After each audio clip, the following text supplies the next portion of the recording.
A service of KIBMradio.com, the Internet's home for an all old-time radio.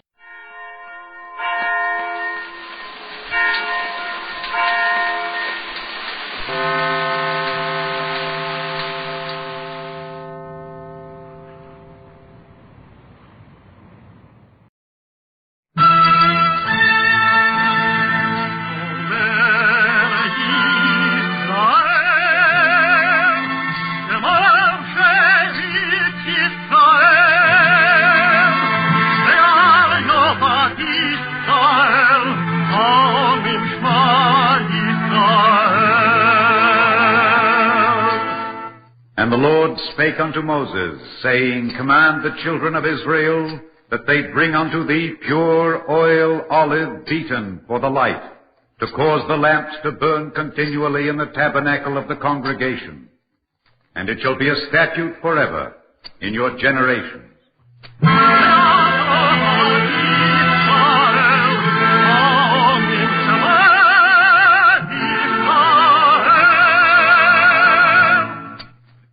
The Eternal Light. The National Broadcasting Company and its affiliated independent stations present The Eternal Light, a program which comes to you under the auspices of the Jewish Theological Seminary of America.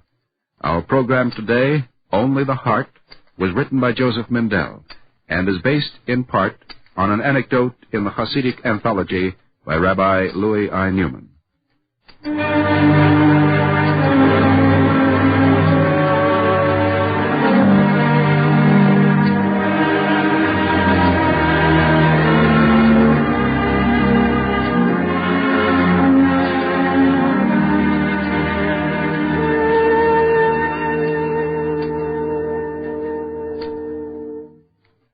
I come from a far place, and I'm traveling even further. May you have a safe journey. Thank you.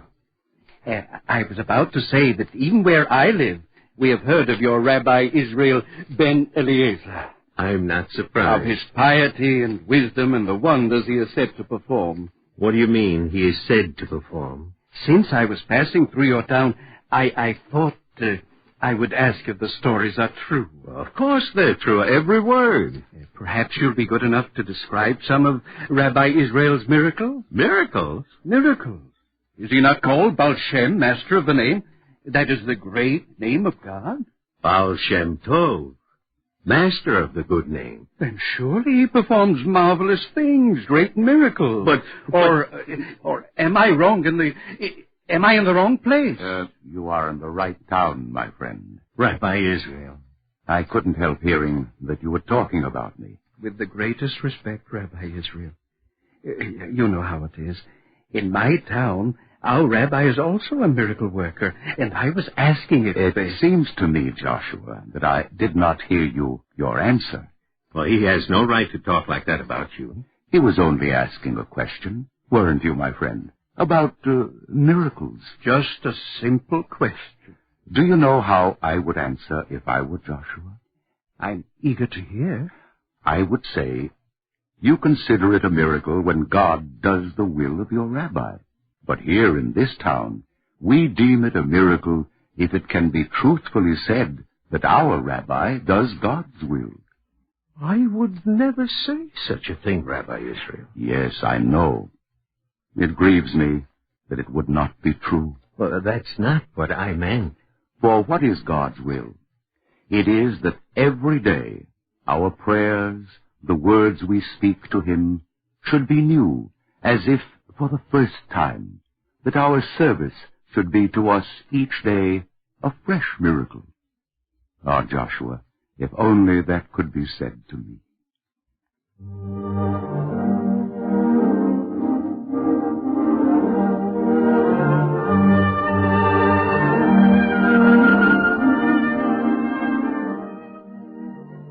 In the days 200 years ago, when Rabbi Israel ben Eliezer, called the Baal Shem Tov, lived in a little town in Podolia, such miracles were not more common than today.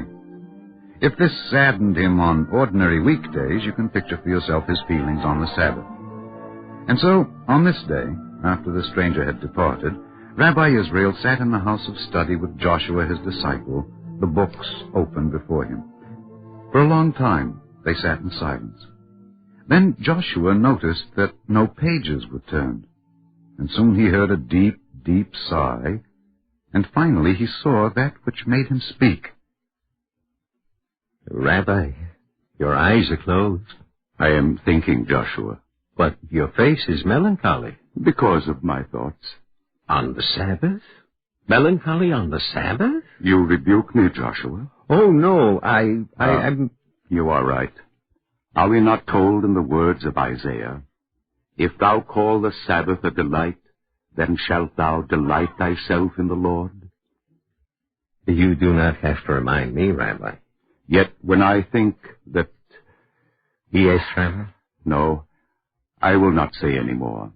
If I do not know the proper way to observe the Sabbath, shall I also make you melancholy?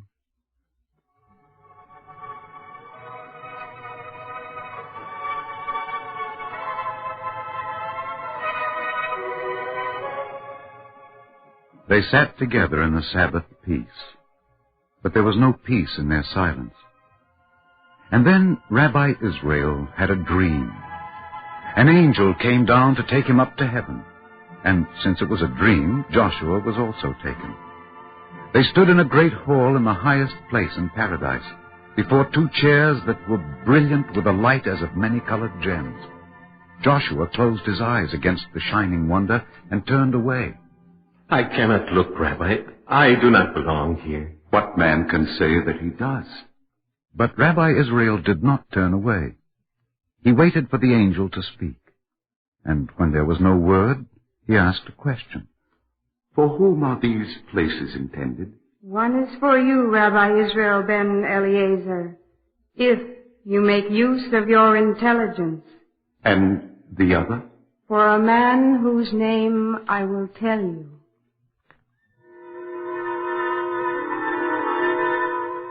And the angel spoke a name that only Rabbi Israel heard. The next instant they were no longer in paradise, but in an emptiness that whistled, as it were, with the speed of their travel. I wish I were home in Podolia. Soon, Joshua, but not yet. I think our journey is not yet over.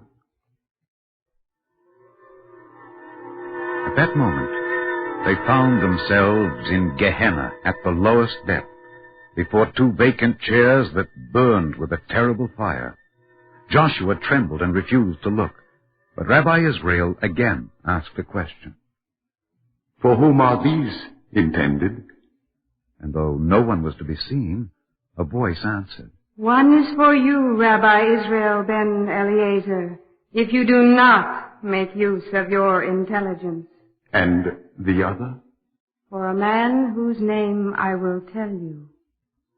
In the blink of an eye, Gehenna was gone and paradise was gone. They were back on earth, in a little town that was strange yet familiar. Rabbi, it's just like Podolia. But it was not Podolia. It was still a dream. Now, in the passage back to earth, Rabbi Israel forgot something. He remembered the names of the two men he was coming to see, but he forgot which might be his companion in heaven and which might sit beside him in Gehenna. Now, if you're surprised, it can't be helped. That's the way it was. There they were in this little town on a Friday evening, outside the synagogue, just as the services ended and the good people hurried away home in all directions. Good Shabbos, Reb David. Good Shabbos, Reb Simon. Good Shabbos, Reb Nathan. Good Shabbos, Reb... Who are you? Never mind, I'm in a hurry. I want to talk to you, Reb Nathan. Not now. My wife is waiting. The candles are lit. The wine is on the table. Don't you understand how much there is to do on the Sabbath? We'll walk along with you, Joshua and I. That is, if you don't mind. Even a pair of beggars should know they can expect nothing today. But I carry money with me? We are not beggars, and we didn't ask for It's money. forbidden to carry money on the Sabbath, so... You're not beggars, you say? Oh, then perhaps you came about the shipment. No business today. It's not permitted. Well, good Shabbos. Wait, Reb Nathan. I've explained to you there's no time. Many things are not allowed on the Sabbath, but it is a mitzvah to share it with a stranger. Yeah, that's right. Yes, well, come along then.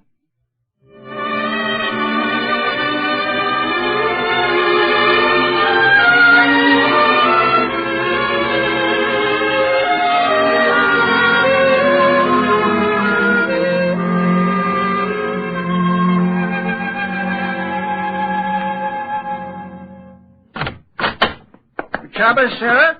Everything ready? Good Shabbos, Nathan. Oh, you've brought guests. Welcome. Peace be with you. And with you, peace. I am Israel ben Eliezer, and this is Joshua. Good Shabbos. I asked you, Sarah, is everything ready? I'll just get 2 more plates and spoons. The wine. Yes, there it is. The Sabbath loaf. Sarah, where is it? Well, I'm bringing it, Nathan. Maybe I can help you. Oh, thank you, Joshua. If you'll take the knives and forks. Where are you from, Reb Israel? Not from this neighborhood, I can tell. It is not so far as it may seem. And how are things where you live? Are you going to talk all night, Sarah? It's time to say the Kiddush. Everything is ready, Nathan. Well, then. Yom HaShishi Vaychula Hashemayim V'Oretz V'chol Tzvom Vayichal Elohim Bayom HaShvi Melachto Asher Oso Vayishbos Bayom HaShvi Mikol Melachto Asher Oso Vayevorech Elohim Es Yom HaShvi Vayikadesh Oso Yivo Shavas Mikol Melachto Asher Boro Elohim Lasos Boruch Ator Noi Eloheinu Melech Olam Borei Peri Hagofen Boruch Adonai Eloheinu melech haolam asher kitshonu b'mitzvosov v'rotzovonu v'shabbos kodsho ba'avo v'rotzon imchilono zikoron l'maaseh v'reishis Boruch Adonai Makadesh HaShabbos. And now the Sabbath loaf. Excuse me, Reb Nathan. Where we come from, it is a custom for the host to ask his guest also to recite the Kiddush. It is? Only quickly, please. My friend Joshua would be honored. I would? Oh, yes, of course. Baruch atah Adonai, Eloheinu melech haolam, borei peri hagafen. Blessed art thou, O Lord our God, King of the universe, who bringest forth the fruit of the vine. Next, the blessing over the bread, then we'll eat. We usually have a piece of meat in the soup, you understand, but this week... we thank you for the soup as it is. Well, this week I lost a shipment of goods. How a shipment can go astray when it is securely wrapped and the address is plainly written, I don't understand. How much it cost me, I won't tell you, even with insurance. Oh, what am I saying? My mind is on business again. Oh, how careful a man has to be on the Sabbath.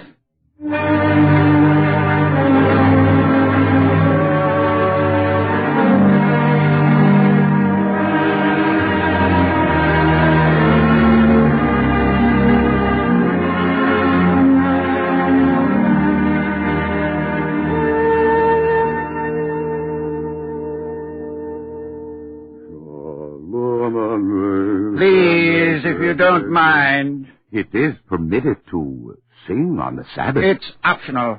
I prefer to sit over the books.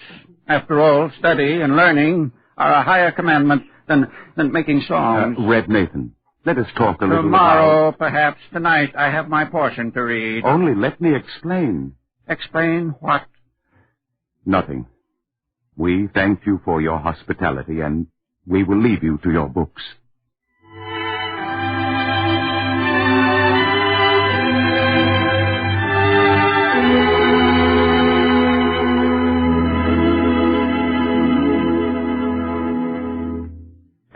Excuse me for saying so, Rabbi Israel, but it was perhaps a little impolite to leave so suddenly. Joshua, that house was overfilled with prayers and learning.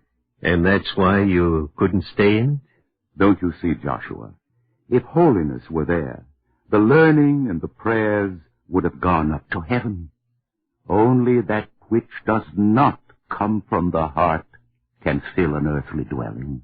Nathan means well. He is a good man. Of course he is. But he is so concerned with the commandments, with what is forbidden, than what is permitted. If that is wrong.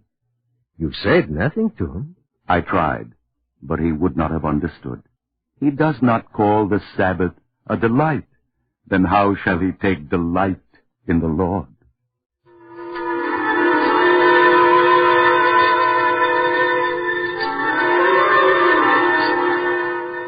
In the dream, it was another Sabbath. Rabbi Israel ben Eliezer, the Baal Shem Tov, and Joshua, his disciple, stood before a synagogue in another town that might have been Podolia, and waited as the services came to an end. Excuse me. We are looking for a man whose name is Daniel. Here? You're looking for Daniel? Here at the synagogue? Shouldn't I? I can see that you're strangers. Listen, I'll explain it to you. If you had come long ago to look for Daniel's grandfather, you would have found him. No matter when you came, he would have been here. With Daniel's father, I'm afraid, well, sometimes maybe. And Daniel? Rep Stranger, Daniel has forgotten. He has forgotten almost everything. Please be good enough to tell us where he lives. Of course. It's only down the road a little way. How far? Which house? You can't miss it. You know it by the noise.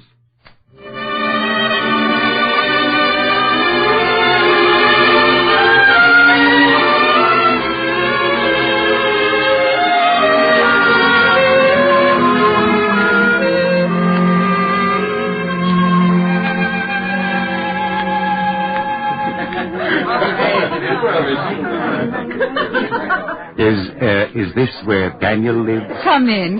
I'm his wife, Eva.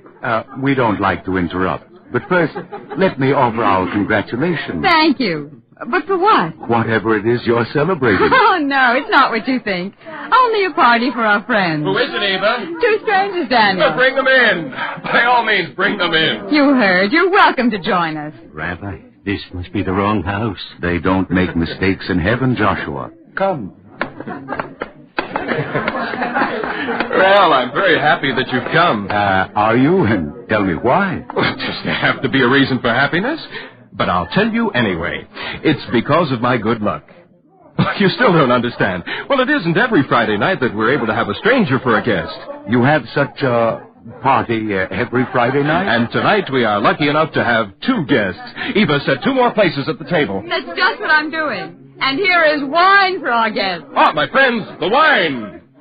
La-dee-da-da-da-da-yum, la-dee-da-da-da-da-dee, la-dee-da-dee-da-dee-da-tum. Be still, Joshua. La-dee-da-da-da-da-dee, la-dee-da-dee-da-dee-da-tum. Now, everybody sit down. Sit down, everybody. You did not sing the words, Daniel.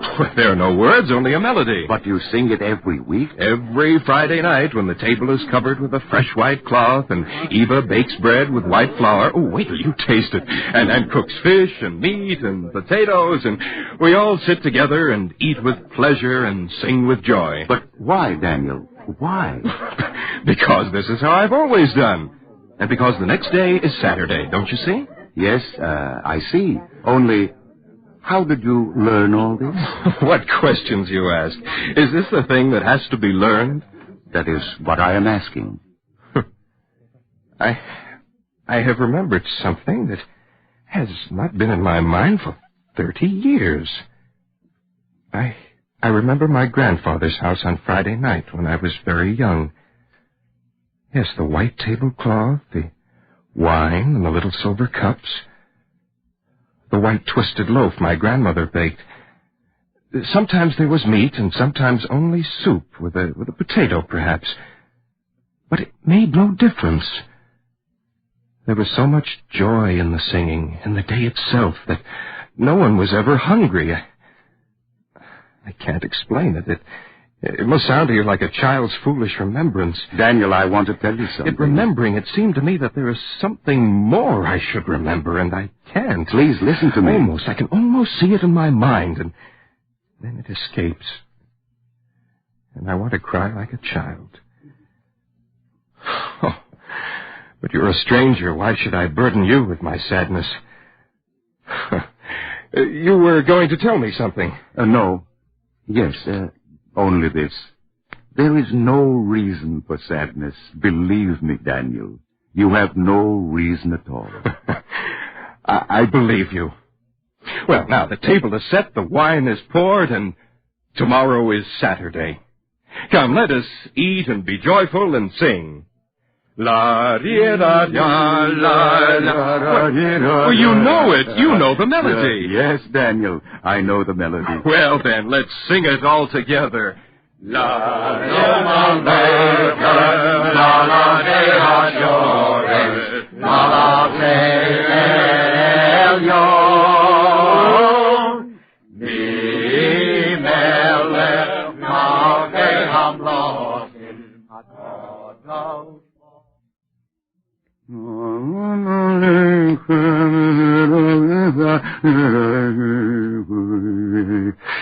Shalom aleichem aleichem ha-shalom.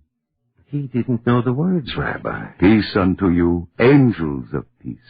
You didn't tell him that he didn't know. I tried to tell him, but I didn't. He still doesn't know that what he does is a mockery of the Sabbath services. That isn't true, Joshua. That he goes through a half-remembered ritual without understanding. Joshua, if I were to tell him now, if he learned the shortcomings of his service, what would happen to the joy of his singing? Where would be his delight in the Sabbath?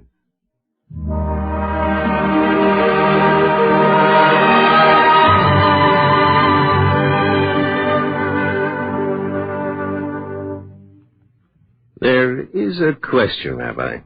You've seen Nathan, and you've seen Daniel. Which is to be your companion in either case? You have also seen them, Joshua. This was not intended for me. Which is which? I was told... Yes, I know.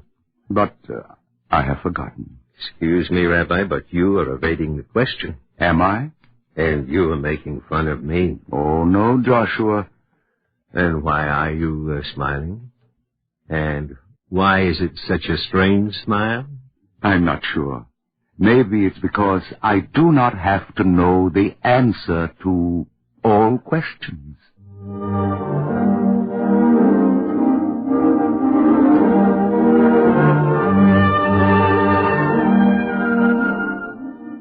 Rabbi Israel ben Eliezer awoke from his dream, and what he knew or did not know, I cannot tell you. And if there is still a question, I cannot answer it. But when his eyes were open, there was a smile on his lips, and Joshua saw it, and his heart was glad. You are no longer melancholy, Rabbi. How should I be? It is the Sabbath.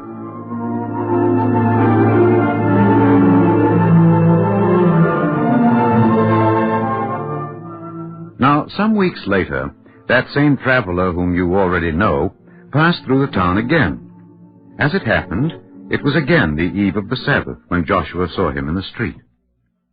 You've come back. I've traveled far since I was here last, and now I'm on my way home. May you have a safe journey. Thank you. But first, you remember that you asked me a question once. Oh, you mustn't take it so to heart, Joshua. This Rabbi Israel of yours, the Baal Shem... Baal Shem Tov. Yes, Baal Shem Tov. I was saying, it's enough that he is a good and pious man. One can't demand that he should also work wonders. But that's exactly why I called you. You've come just in time. In time for what? To see a wonder such as you have never seen. Is that so?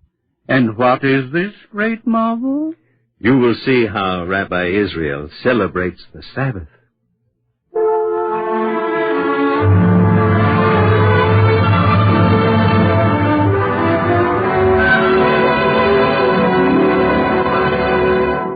After all, Rabbi, everybody knows what must be done and what is forbidden. It's only a matter of being careful not to desecrate the Sabbath in some small way. If that were all, my friend, it would be a simple thing. You would only have to sit here on this chair without moving until the Sabbath was over. But that is not what God wants. You will forgive me for mentioning it, Rabbi, but even the Baal Shem Tov shouldn't be so certain. You think I am lacking in humility? That's not what I said. Look, my friend, I have 2 pockets. Everyone should have 2 pockets, so that he can reach into the one or the other according to his needs. I don't see what pockets have to do with it. In this one are the words, I am earth and ashes. But in the other is written, for my sake was the world created. After all, Rabbi Israel, it seems... Yes, after all. God divided the light from the darkness, and set the firmament in the midst of the waters, and let the dry land appear. And then God caused the earth to bring forth grass, and all living creatures after their kind. And there was evening, and there was morning, the 6th day. Look, the heaven and the earth are finished. The world is new. It is the 7th day, and God rests from all his work. Only open your eyes and look. It is the first Sabbath again, and for your sake was the world created. Will you sit still and be careful? Tell me what I must do. You have been told. If thou call the Sabbath a delight, then shalt thou delight thyself in the Lord. I do not have to tell you. Does not your heart rise up? Does not joy carry you to those halls in the heaven above that only open to the voice of song? V'tahel libeinu, v'tahel libeinu, v'tahel libeinu, v'yovdecho be'emet. V'tahel libeinu, v'tahel libeinu, v'tahel libeinu, v'yovdecho be'emet. God blessed the Sabbath, and hallowed it, and gave it to us. And what does he want in return? I will tell you. God wants the heart.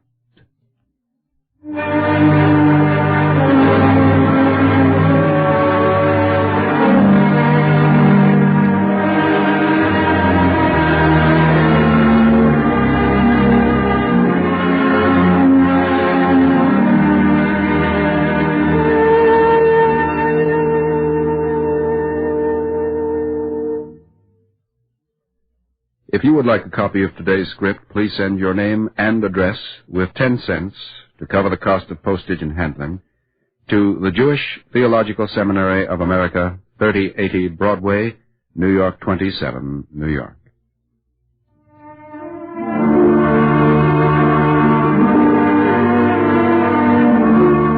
Our Eternal Light drama today, Only the Heart, was written by Joseph Mindell and is based in part on an anecdote in the Hasidic anthology by Rabbi Louis I. Newman.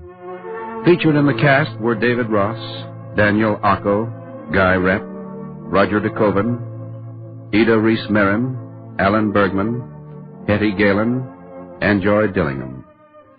The narrator, Alexander Scurvy. Cantor David Putterman sang the liturgical music.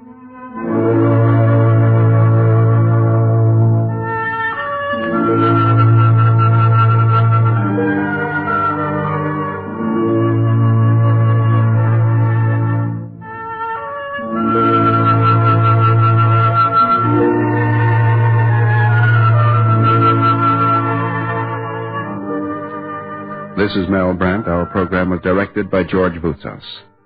This weekly program is presented under the auspices of the Jewish Theological Seminary of America.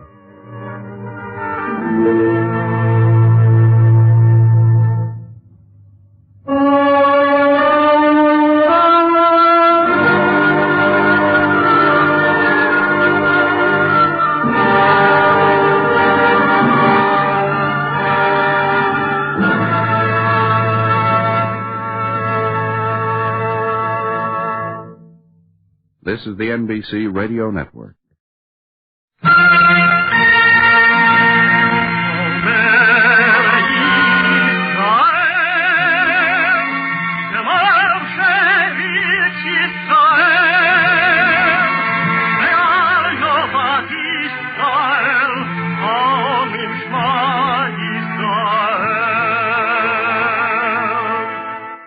And the Lord spake unto Moses, saying, Command the children of Israel that they bring unto thee pure oil olive beaten for the light, to cause the lamps to burn continually in the tabernacle of the congregation.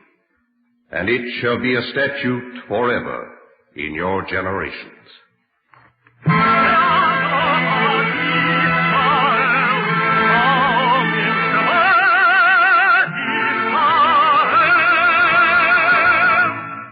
The Eternal Light.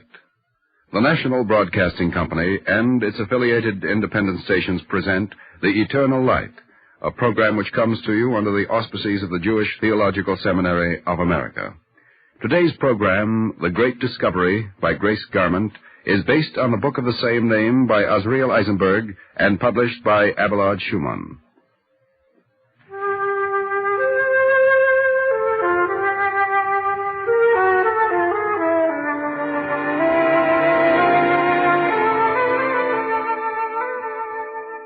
Perhaps you think there are no more great discoveries to be made on this earth, that others have done the exploring and scooped up the secrets, and closed every road to adventure but the one straight up and on to the moon. Well, I have a story for you, a true one, about a treasure that was unearthed only 10 years ago.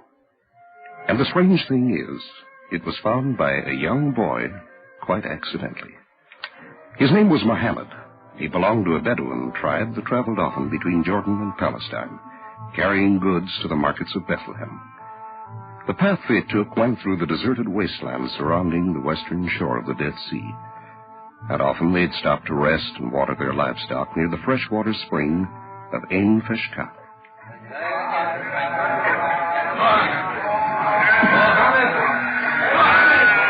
Here I am. Oh, lazy boy, why do you hide in the shadow of the tent, dreaming and useless? I thought you were watering the camels. I finished with the camel. Well, move quickly. One of the goats is wanted off. You must find her before we start from here. Can I take Musa with me? All right, but hurry. Musa, where are you? Musa?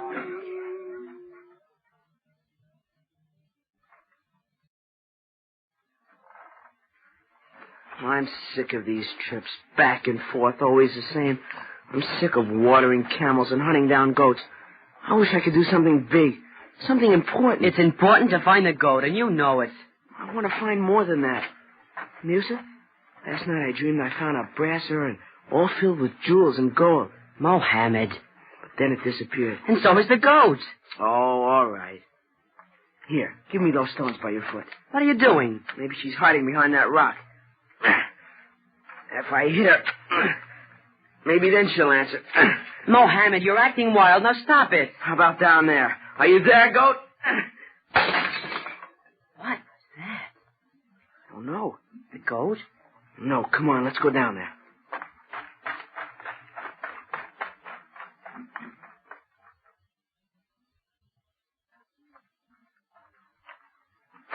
Look, Mohammed. There's an opening here. It's a cave. Of course it's a cave. Stop whispering. It's very dark in there. Yes, a perfect hiding place. For the goat? No, not for the goat. Come on.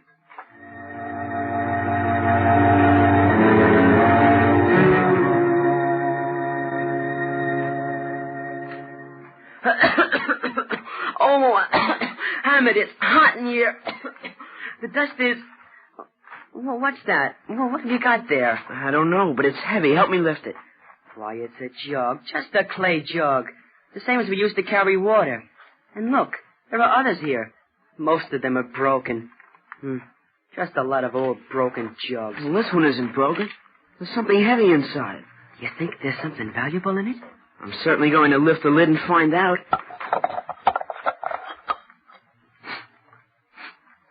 What? Wait, well, it's just a cloth bundle. And it's sticky. And it smells. What's under the cloth?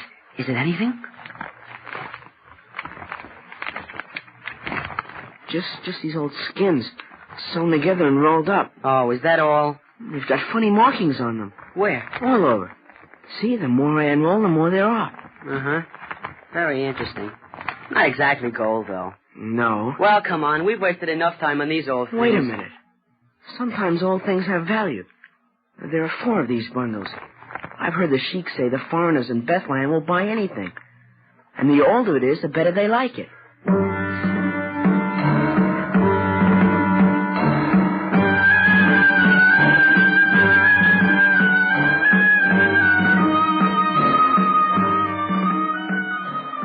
In Bethlehem the next day, the sheik allowed Mohammed to show his find to some merchants. One of them, a Syrian, thought the markings on the skins were an ancient form of his own language, and he decided to try and sell them to the head of the Syrian church in the city, Metropolitan Samuel. The merchant took the two boys with him to St. Mark's Monastery.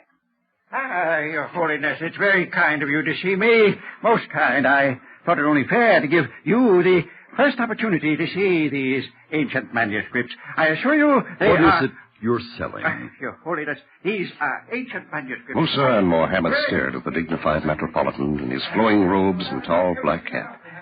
He took one of the skins and began to unroll it curiously. Then he did a strange thing. Look, Mohammed. He's tearing it. Well, he tore a little piece off. And he's putting it near the candle. Oh, look, it's burning. He's blown it out. Now he's holding it to his nose. He's smelling it. A strong odor. It smells like real parchment. Oh, it is, I assure you. However, the writing is not Syrian. It is ancient Hebrew. But Oh, boy. Oh, I think he means you. He's looking straight at you, Mohammed. Boy. Yes, sir? Come forward to me. What is your name? Mohammed. Is it true you found these in a cave near the Dead Sea, Mohammed? Well, yes. Our goat wandered off when we were at Ain Fesh for spring. We went into the cave looking for her, and we found these. They were wrapped in cloth and hidden in a jug. And you knew right away they had value. Oh, yes. Great value. How did you know that? I saw the writing. Yes? I knew it must tell something important. Otherwise, why would it be hidden away like that? After all, the land around there is deserted. My whole life I've never seen anyone there. I'm 14 years old. Oh? No. I mean, yes. I mean, if someone had something valuable to hide, that would be a good place for it. I see. I wouldn't be surprised if the writing tells where a great treasure is buried. Maybe more than one. Several treasures. I see. Thank you, Mohammed. Merchant. Yes, Metropolitan? I won't need to examine these further. No, Metropolitan. Just tell me the price. The price of the 4.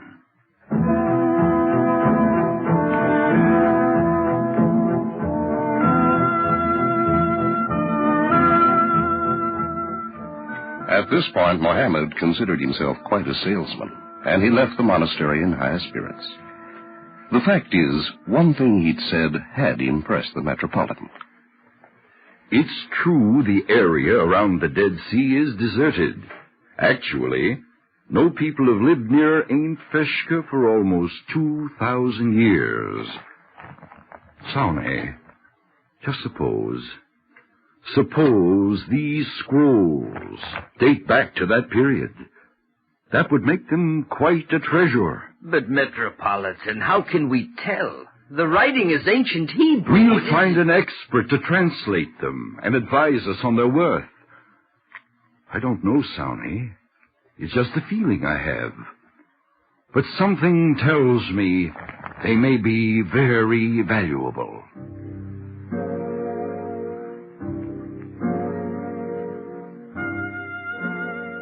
Very valuable. How the Metropolitan hoped they were. His church was poor and needed funds. But finding an expert to confirm his feeling about the scrolls wasn't easy. His contacts were limited, and the few scientists he did approach were busy elsewhere. Finally, he heard one opinion. I'm sorry to disappoint you, Metropolitan, but these don't seem of any special value to me. But, sir, look at the parchment. How old it is. Oh, yes, it's old, but old documents are no novelty in this part of the world. They turn up all the time. Most of them are just copies, later versions of the early biblical texts. Now, these, I'd say they go back, 300 or 400 years. I thought they might go back 2,000 years. Oh, come now, Metropolitan. Isn't that a little far-fetched? Why, if these documents were as old as that, you'd need a trunk to hold the money they'd bring. Yes, and quite a large trunk. Well, I'll say good day, sir. Good day. And good day to you. Good day.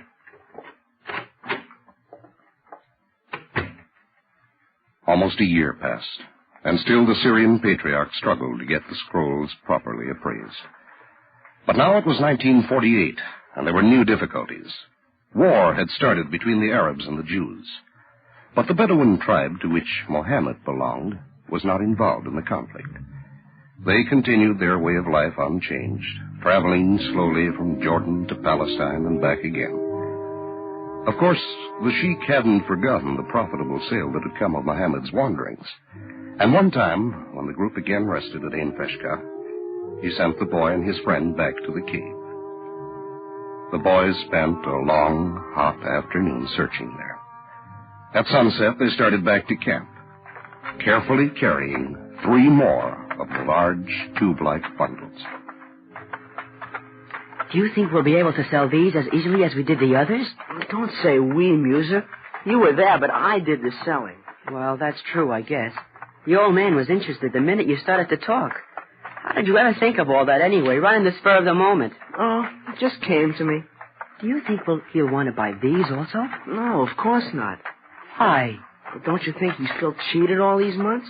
I told him he'd find a great treasure. Uh-huh. I see what you mean. Well, perhaps the merchant will find someone else.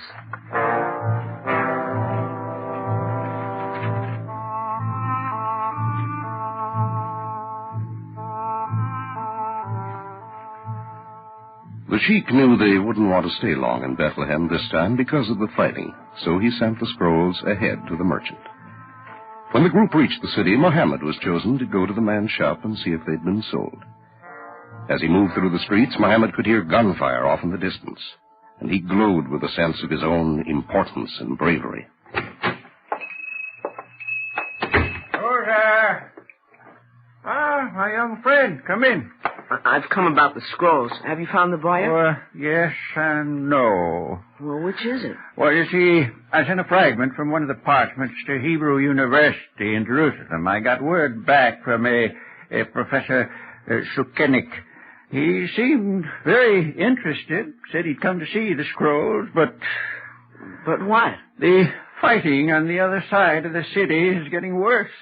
I've heard there are barbed wire barricades along the road from Jerusalem.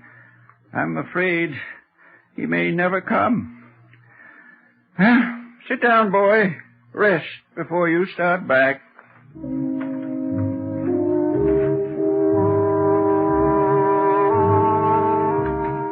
Mohammed sat down, heavy with disappointment. He'd counted on returning proudly to the sheik with news of the sale, but now it wouldn't be that way. No one would journey through gunfire for a bunch of old animal skins with strange writing on them. It just wouldn't make sense. Mohammed sighed and thought of the trip back. Just then... Who is it? Sukenik is my name.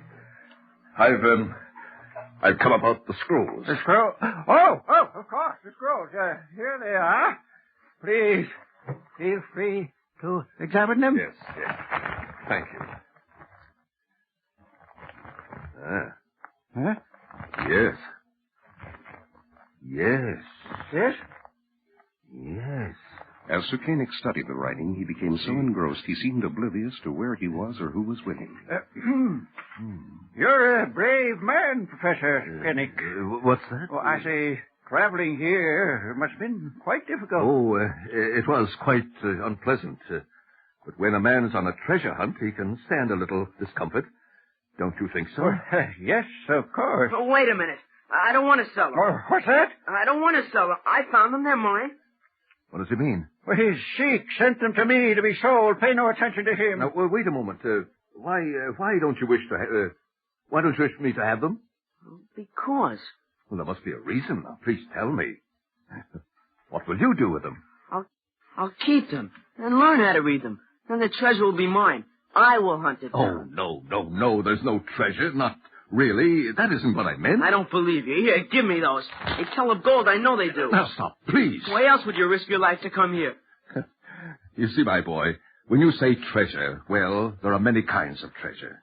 All my life I've studied the early writings of my own people. Now, these seem to be earlier than any I've ever seen. So, for me, that makes them treasures. Why? Oh, because of what they'll tell about about my people at that time, how they lived, what they thought, their beliefs, their ideas. This is a very important thing. You must believe me. Well, here, take these back. Thank you. Thank you, my friend. Merchant. Yes, Professor? I'd like to take these back with me today to the university.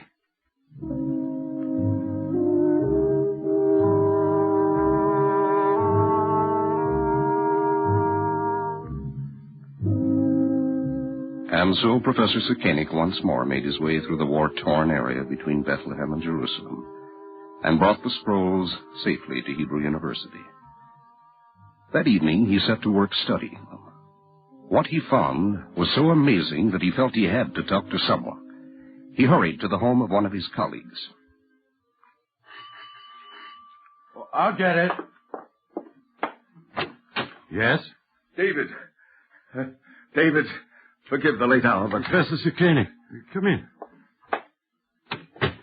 Is something wrong? Wrong? Well, you look dazed. I do? Oh, well... When something is so unbelievable that, it can't be, and yet it is, why, yes, I guess I am dazed. Well, let's sit down. You can begin at the beginning. A good idea. A very good idea. Professor Sekenic explained quickly about the 3 scrolls, where they'd been found and how he'd obtained them. He explained that he knew from the outset the scrolls were of archaeological interest, but that now, after his first careful examination of them, he realized that he had stumbled onto a very great discovery. And so then, I decided to compare the writing on the scrolls with the writing on the Nash Papyrus. The Nash Papyrus. David, do you understand? But the papyrus is the oldest known Hebrew document. It goes back to 200 BCE. Yes. It's unique. There's never been... Is the writing somewhat similar? Similar? No, not similar. Identical. The formation of the letters. The spacing. I tell you, it's the same. Same? Exactly the same. But that's it. Now, David, now listen to me. I've started the translating. It's difficult. One of the scrolls is so dried out I can hardly read it. But look here. Now, here is part of what I've found so far. Behold, I create new heavens and a new earth, and the former shall not be remembered nor come into mind. But this is from Isaiah. David, our earliest record of the book of Isaiah is from the 9th century. But this copy goes back to the time of the Nash Papyrus, So actually, it may not be a copy. It may be the book as first written down, the original manuscript. David, you realize what this means. These 3 scrolls may be the most important biblical find of modern times. And the wonderful thing is, we have them right here at the university, where... You look disturbed. What is it? I just remembered something. A few months ago, while you were away, one of the men in the department received a letter from the Metropolitan of the Syrian Church in Bethlehem. In the letter, he said he'd recently purchased some scrolls from Arabs, scrolls that had been found in a cave near the Dead Sea, that the writing on them was Hebrew, and he thought they might be quite ancient. He wanted one of us to come and see them, but at the time, you were away and the rest of us were quite busy. And then the war was... Well, don't you see we let it slide by? I see. Professor Sekenic, suppose the Metropolitan scrolls are part of the same find as the ones you have. Could that be possible? It could be. Quite possible. In that case, I don't know what to say. I really don't. David, now, no one could have guessed what these scrolls would turn out to be. Not you or myself or anyone. Now, this is no time for regrets. We've got to move quickly. First, we must find out if the Metropolitan scrolls really are part of the same find. If they are, well, the next thing is to raise the money to purchase them. Raise the money to purchase them. This soon became a pressing necessity. For when Professor Sekenic learned that the Metropolitan scrolls were indeed part of the same find, he was determined to acquire them for Hebrew University. But he realized that the Metropolitan, who now knew the value of his scrolls, would want a large sum for them. Sekenic was aware that the meager sums he might raise personally would never be sufficient. Therefore, he decided to appeal to the Executive Council of the newly formed State of Israel for the necessary funds.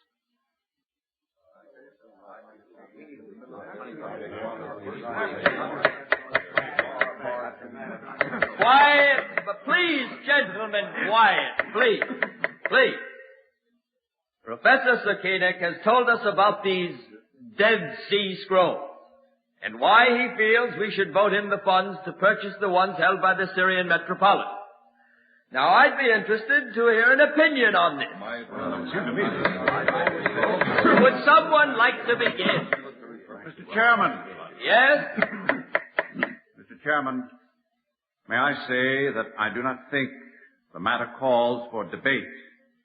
Even as we fight to establish our sovereignty, we must not lose sight of the history on which our claim to sovereignty rests. These Hebrew scrolls, 20 centuries old, are in a sense our charter. They bear eloquent witness to the vitality and the indestructibility of our people.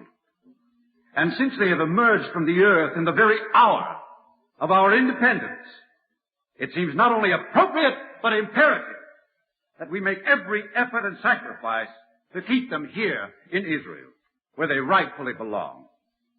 Mr. Chairman, I move that we unanimously approve Professor Sekenic's request for funds. And I further move that we extend to him personally the gratitude and deep appreciation of the entire council. Seconded. I second the motion. Gentlemen, this makes me so happy. I just want to say, thank you.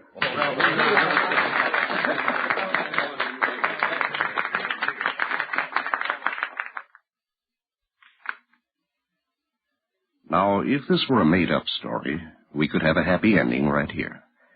The Metropolitan Patriarch had wanted to sell his scrolls, and now Sekenic was empowered to buy them. But real-life stories don't always run so smoothly. The fact is, the two men never met. You see, once the Syrian Metropolitan learned that his scrolls really did have tremendous value, he began to worry that they might not be safe in the war-torn country. Before Professor Sekenic could contact him, the Metropolitan left Bethlehem. A short while later, Sekenic died, still dreaming of having all the scrolls together at the university. However, the professor had a son, Yigael, who was a general in the Israeli army, and who was also an archaeologist. After the war, Yigael prepared for publication a translation of the 3 scrolls his father had brought to the university. But the scrolls that were not there, the ones held by Metropolitan Samuel, these were often on his mind. Many times he thought of trying to contact the Metropolitan, but he had no idea where to begin. The whereabouts of the Syrian Patriarch and of the scrolls was unknown. Then, in 1954, Yigael came to the United States on a lecture tour. Suddenly, one morning, out of the blue... Hello? Yigael, it's Monty Jacobs. Have you seen today's edition of the Wall Street Journal? Of the what? The Wall Street Journal. It's on page 14. What is? The ad about the scrolls. Is this a joke? Yigael, listen. Dead Sea Scrolls, biblical manuscripts dating back to at least 200 BCE, are for sale. This would make an ideal gift to an educational or religious institution by an individual or group. Write Box F206. Right, Box F206. Well, do you think that this is possible? What else could it be? Monty, I don't believe it. I just don't believe it.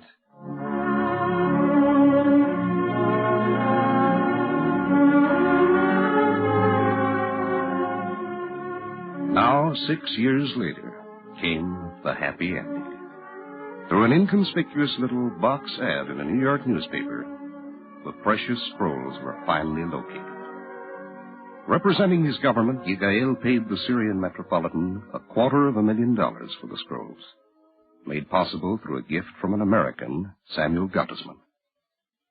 Then he arranged for their safe return to Israel.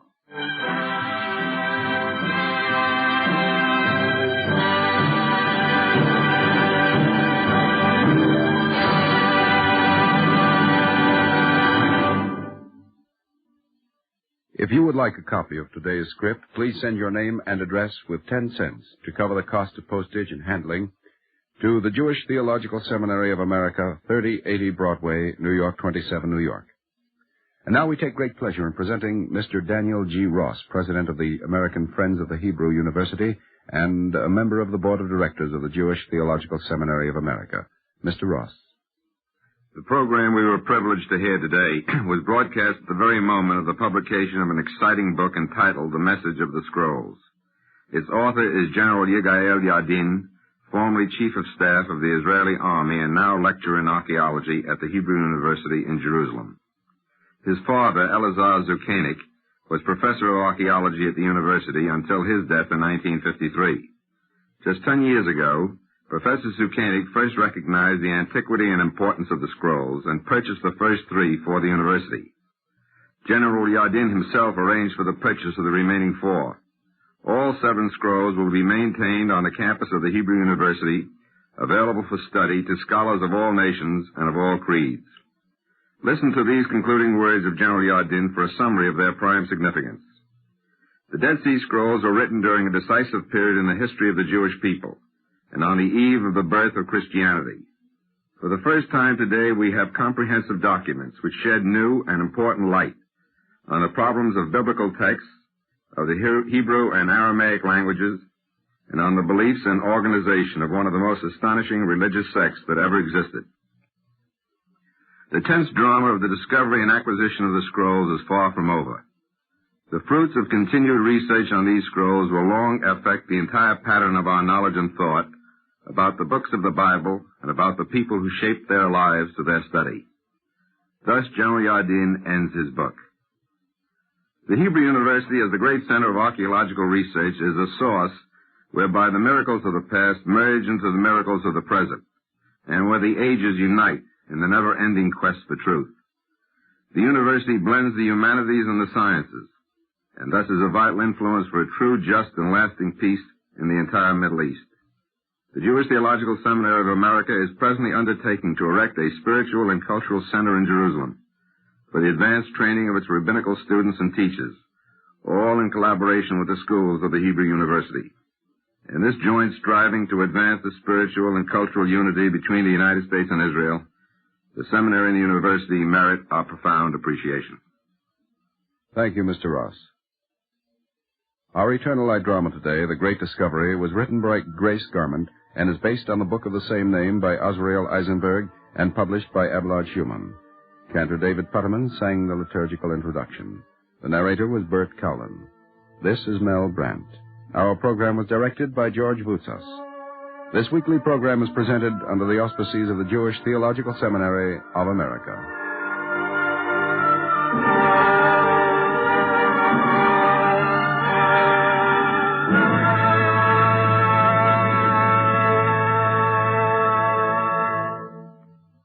This is the NBC Radio Network.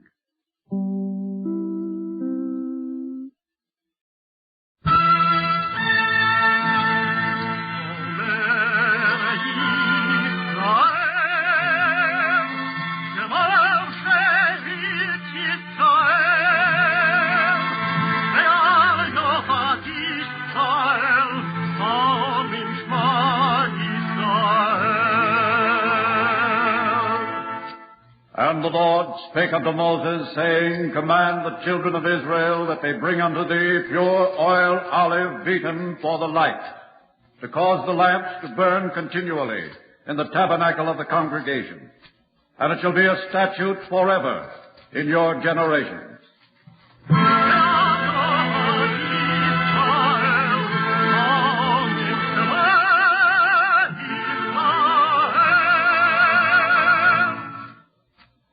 Eternal Light. The National Broadcasting Company and its affiliated independent stations present The Eternal Light, a program which comes to you under the auspices of the Jewish Theological Seminary of America. Today's program, written by Seymour Wright, is entitled The Song of Deborah.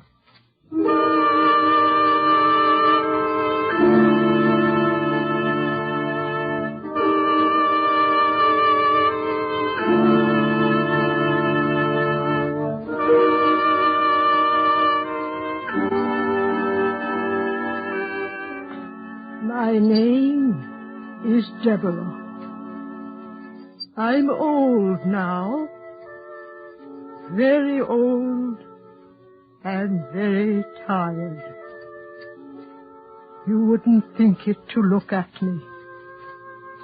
But once I led a great army of Israel into battle. Yes, many years ago, I carried a shield and a sword and wore proud armor.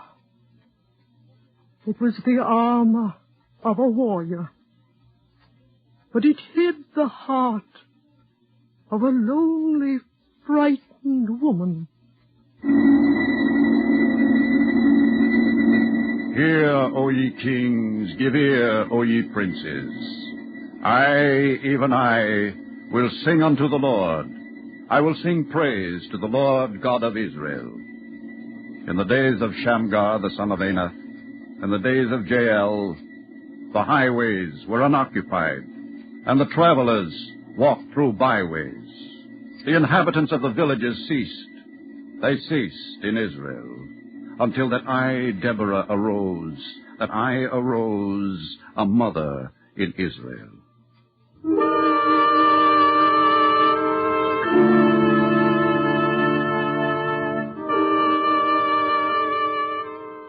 When I was young, before the battle of which I speak, my name was known even then throughout the land. For I was a judge and a prophetess. I lived with my children and my husband Labadeth in a pleasant grove of palms between Ramah and Bethel, and the people came to me for judgment. I gave counsel, made decisions, and offered help and comfort wherever I could.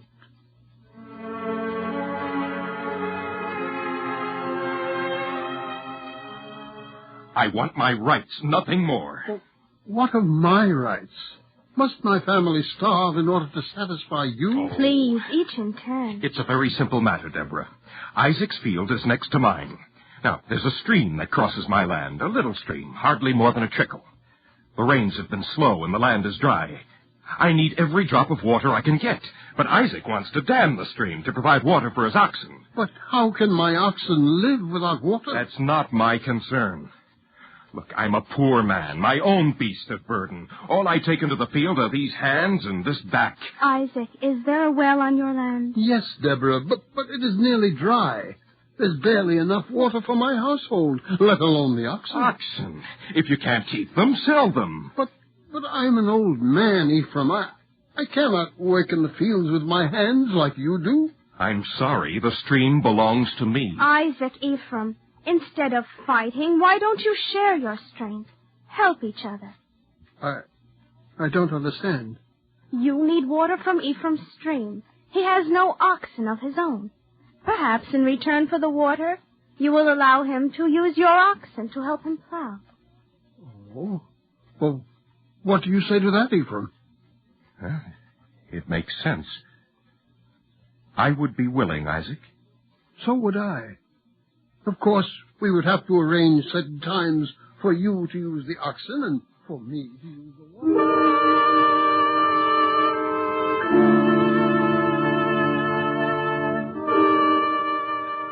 There was much suffering at that time, for Israel was under the heel of a tyrant, Jabin. the king of Canaan. His captain was Sisera, a cruel and violent man with a strong army and many chariots. And for 20 years he ravaged the land. Open up! Who is it? Tax collector, open the door. Well, there must be some mistake. We paid our taxes just a few days ago. How's the last week's taxes? This week's 2 more than half a ton of grain. 2 more? But we have no money and barely enough grain to last us the winter. Do you defy the edict of the king of Canaan? No, of course not, but... Guards, go through the house and seize everything of value. No, wait, you cannot. You don't understand.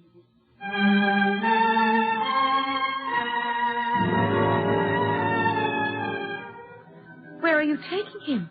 Where are you taking my son? To the mines to work. He's indentured to Sisera. The mine? But he's only 12 years old. Don't worry, he'll age quickly enough when he gets there. Oh, no, you can't take him, please. Get out of the way. I have my orders. No, don't take him away!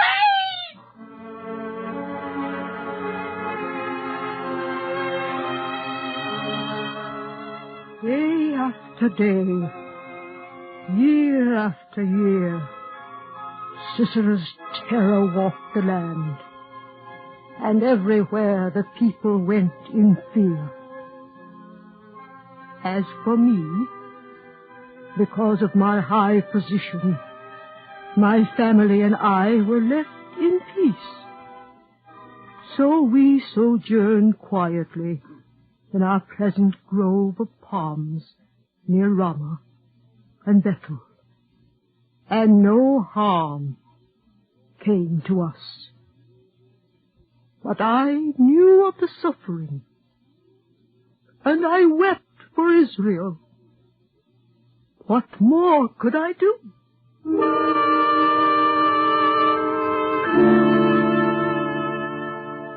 You wish to hear of the battle? Oh, yes. I remember it quite clearly. These days with Labadoth dead, and my children gone to homes of their own, I have little else to do but remember.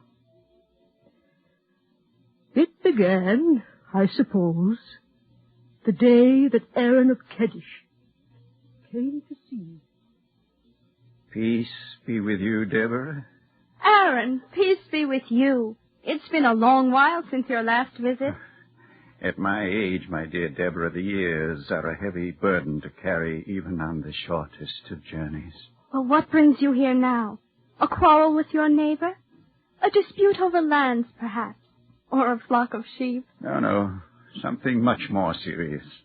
Something serious? A man named Sisera.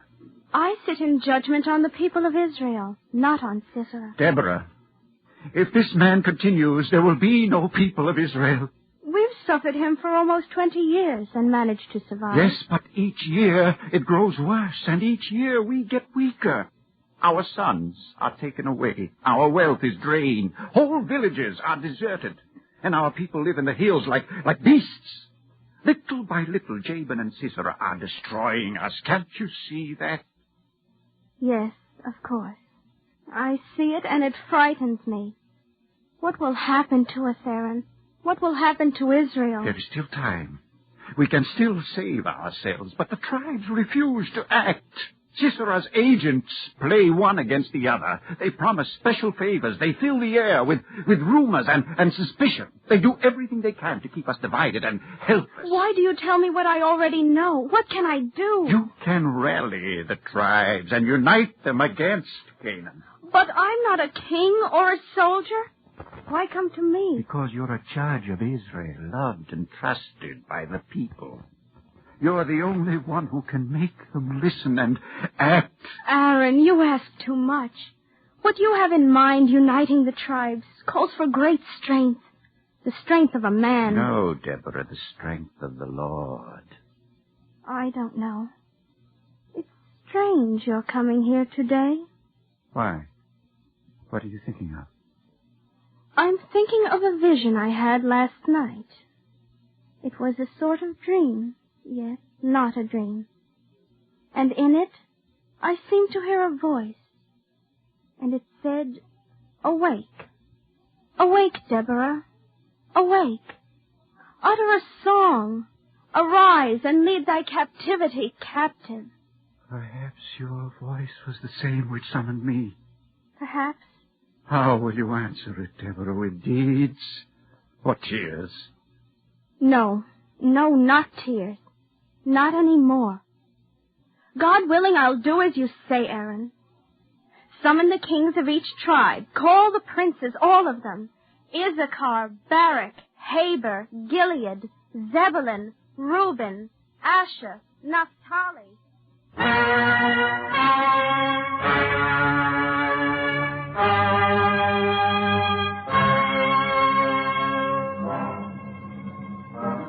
Yes, that's how it all began. Aaron of Kedesh sent swift messengers to each of the tribes.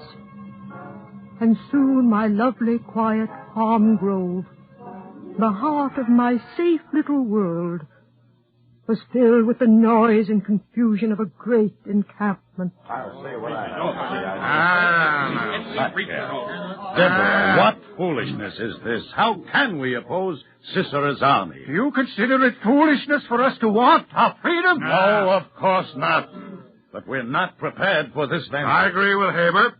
Sisera has 900 chariots and we have none. People of my tribe are farmers. Can they oppose trained soldiers with their scythes and plowshares? Besides, if we try to resist, it will only make matters worse. They'll take revenge, and we'll suffer all the more. It's best to leave things as they are. But, Heber, don't you see? This is the trap of tyranny. For 20 years we've left things as they are. And each minute we bleed more of our strength away. No, I want no part of this. It can only end in one way, death and defeat. Israel is not strong enough to fight, not now. That's true. Barak, what do you say to Heber's argument? The people of Heber's tribe are shepherds. I say he's lived so long among his flocks, he's become a sheep himself. What? Deborah, is this why you summoned me, to be insulted by a fool? Better a fool than an old man who trembles in fear of Sisera. Barak, Heber, this is no way. Hear me, all of you, kings and princes of Israel. The time to fight is now, before it is too late. The tribe of Barak stands with Deborah against Canaan. My God, do it.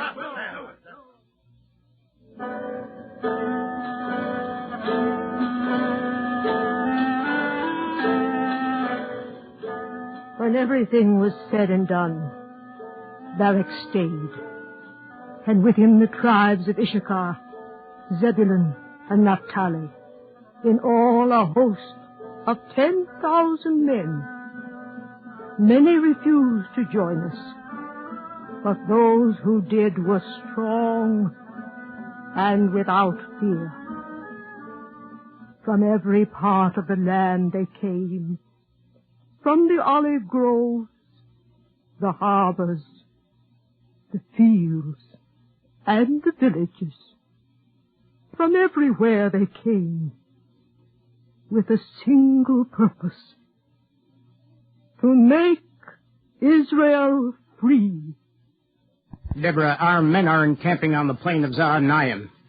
Some have brought their own weapons with them, and other weapons are being forged as quickly as possible. I wish we needed more weapons for more men. Our army is badly outnumbered. With the help of God, we'll prevail, Aaron. Yes, with the help of God. Barak, you're troubled.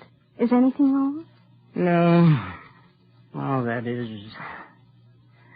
Well, I've been thinking of what Heber said about Sisera's chariots. 900 of them.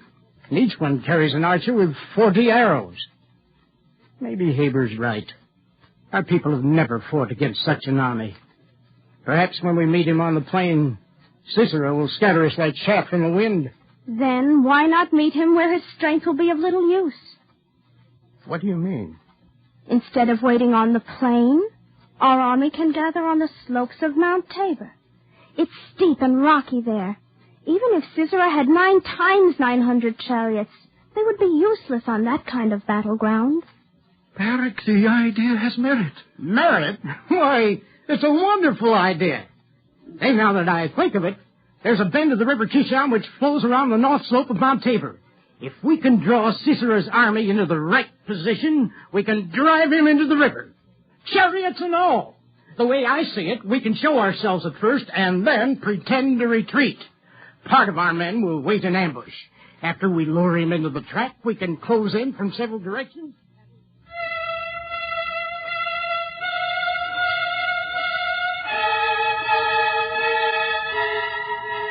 Barak was fired with enthusiasm for the new scheme. For many days he conferred with his captains and planned the details of battle. As for me, I was quite ready to return to my peaceful grove of palms. Battles were for men, and my work was finished at last. Or, so I thought. Gilead, come in. I've been waiting for you. I came as quickly as I could, Haber. Your messenger said it was urgent. Very urgent. Barak, huh? Gathering an army at Za'anaim. 10,000 untrained farmers and fishermen, some who've never seen a battle in their lives, to fight against Sisera's 50,000 soldiers and 900 chariots. Barak and Deborah are insane. They'll destroy themselves. And all the rest of us, Gilead. What do you mean? When Sisera finishes with Barak's army, he'll turn on our tribes. But we've denounced Barak. The Canaanites know that. Do you think it will matter to a man like Sisera? This is what he's been waiting for. Our only hope lies in preventing a battle. Well, how can we do that? Barak's a fool, but he's a stubborn one. We'll never be able to discourage him. No, we'll never be able to dissuade Barak. But what about his men? His men? No captain can fight without an army. Our problem is to destroy it, to cut the ground from under him before it's too late. Well, how are we going to do that? With words? Yes, Gilead, the right kind of words. We can send trusted men of our own tribes, carefully picked, into Barak's ranks. Outwardly, they'll be no different from all the others, but their mission will be to sow doubt and fear. We can confuse his soldiers, weaken their morale, get them to desert. It's the only way we can stop Barak and save our own necks. It might work at that. It will work, Gilead. Now, according to my idea, we'll choose our best men.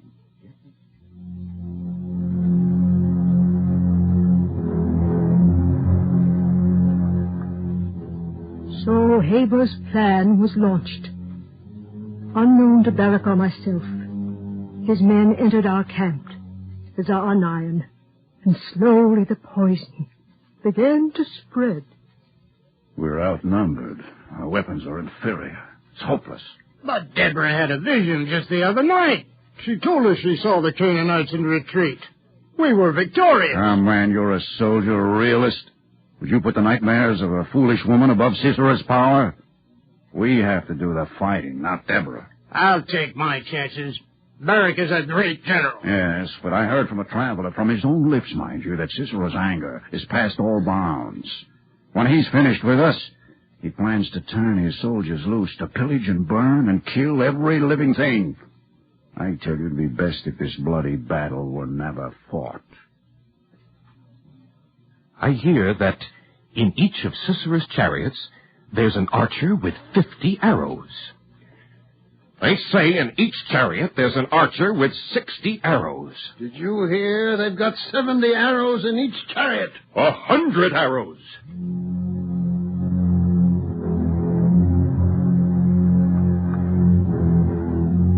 It began, and it spread, and soon doubt flowed through the veins of our army. With the doubt came fear. With the fear came despair. And with despair came flight. What is it, Aaron? More desertion? 200 men during the night from Barak's own tribe. 200. It's rumored that twice that number will leave today, the Kenites. I can't understand it. Why should this happen? Why should our army melt away on the eve of battle? Everything is ruined. Perhaps if I went and spoke with the soldiers... No. You can't build an army's courage with pleasant talk, not even yours, Deborah. Of all the weapons we forged, courage was the strongest, and we've lost that. Haber and the others will be very interested to learn of our defeat.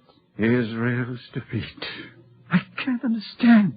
If only there was some way... Bring that man in here. Barrack! What's happened? Who is this man? The source of our infection, Aaron. One of Haber's tribe. Haber's? But that's impossible. The camp's crawling with them. Sowing fear and panic, getting our men to surrender before the battle's even begun. Haber and Gilead are behind it all. They wanted to weaken us. I recognized this one and forced the story out of him. What we did was right. Your puny little army could never have defeated Sisera. You condemn us for trying to save Israel?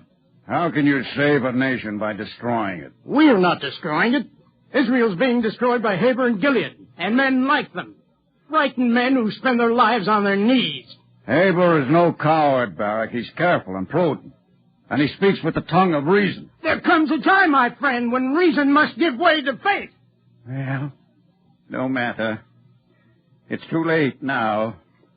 Sisera's army is almost here. Now our soldiers have no heart for fighting. The damage is done. We're defeated by ourselves. No, by our arrogance, Aaron. Perhaps we tried too much. Don't speak that way, Barrack. There's still a chance. There must be something we can do. Yes. Yes, maybe there is one thing. Deborah, go with me to Mount Tabor. What do you mean? It was your vision which helped to make this an army. Your presence in the battle is the only way to keep it an army. I don't know. Certainly not. I forbid it. Deborah, this is your decision. If you go, I will go, and Hope will go. If you decide otherwise, I'll order the men to return to their homes. I won't leave them to suicide. No, Deborah has done enough already. Israel is dying, Aaron. How much is enough? But you're a woman. Fighting is a man's work. It takes the strength of a man. Once you said that I needed the strength of the Lord. But, Deborah... Barrack is right. I'll go. The people believe in me. If I am with them in this, it will be a sign that I believe in myself, and in them, and in Israel. I never heard such ideas in my life. A woman has no place in this. How can you think... Aaron, my mind is made up.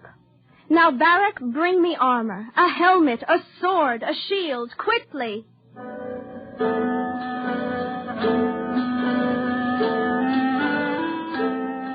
Almost before I knew it, I was burdened with armor, the armor of a warrior. At Barrack's right hand, I walked to the foot of Mount Tabor.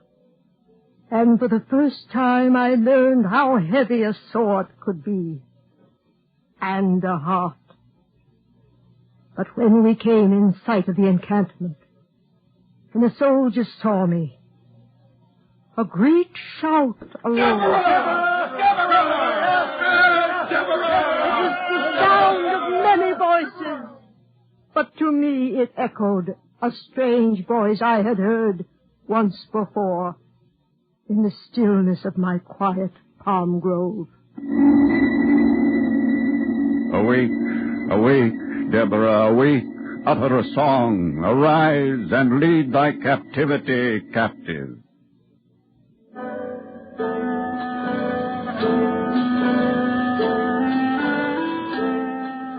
Our soldiers waited on the slope of the mountain, according to Barrack's plan, and before long Sisera's troops appeared. Then, with fear alive in my heart, I was suddenly swept into battle.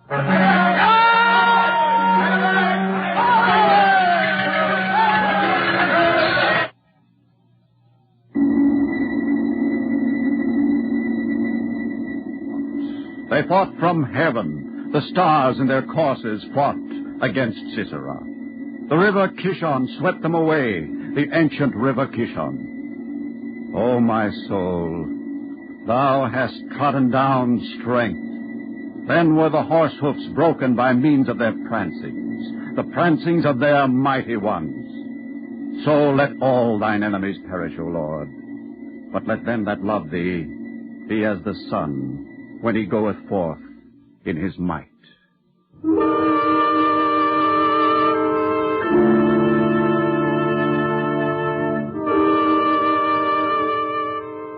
The outcome? We won a great victory, and Sisera's army was completely destroyed.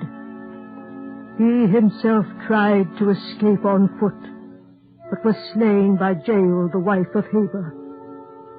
And Israel was free once more. Free after 20 years of bondage. Of course, all that was a long time ago, and there are few people still alive who remember it. As for myself, I often sit here in my quiet grove and think of Israel and its future. At times, I have visions, and in them I see great trouble and great triumphs in the years that follow. I see Israel suffering the yoke of many Siseras and many Jabins, but always victorious because of the strength and the faith of her people.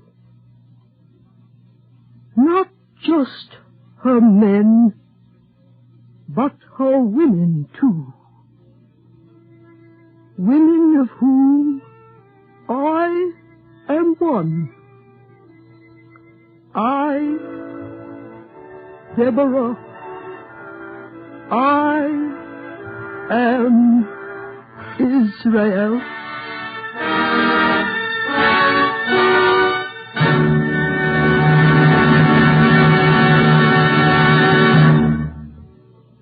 If you would like a copy of today's script, please send your name and address with 10 cents to cover the cost of postage and handling to the Jewish Theological Seminary of America, 3080 Broadway, New York 27, New York.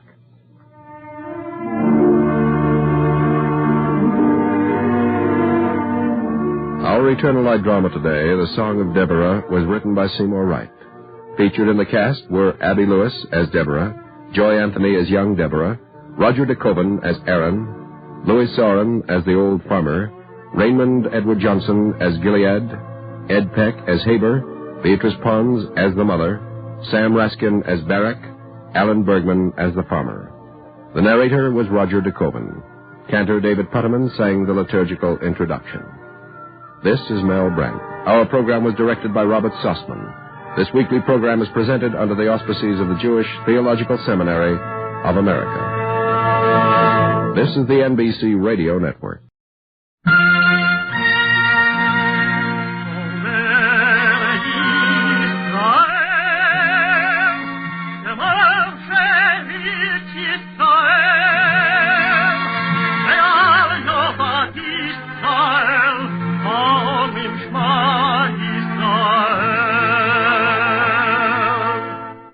And the Lord spake unto Moses, saying, Command the children of Israel that they bring unto thee pure oil olive beaten for the light, to cause the lamps to burn continually in the tabernacle of the congregation, and it shall be a statute forever in your generations.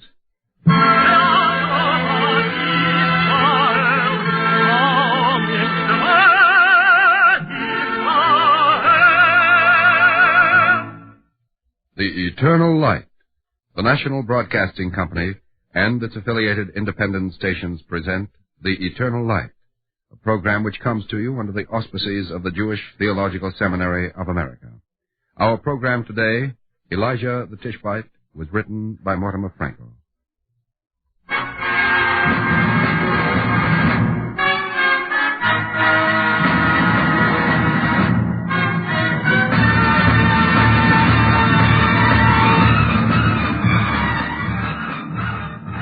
The land of Israel resounds with music.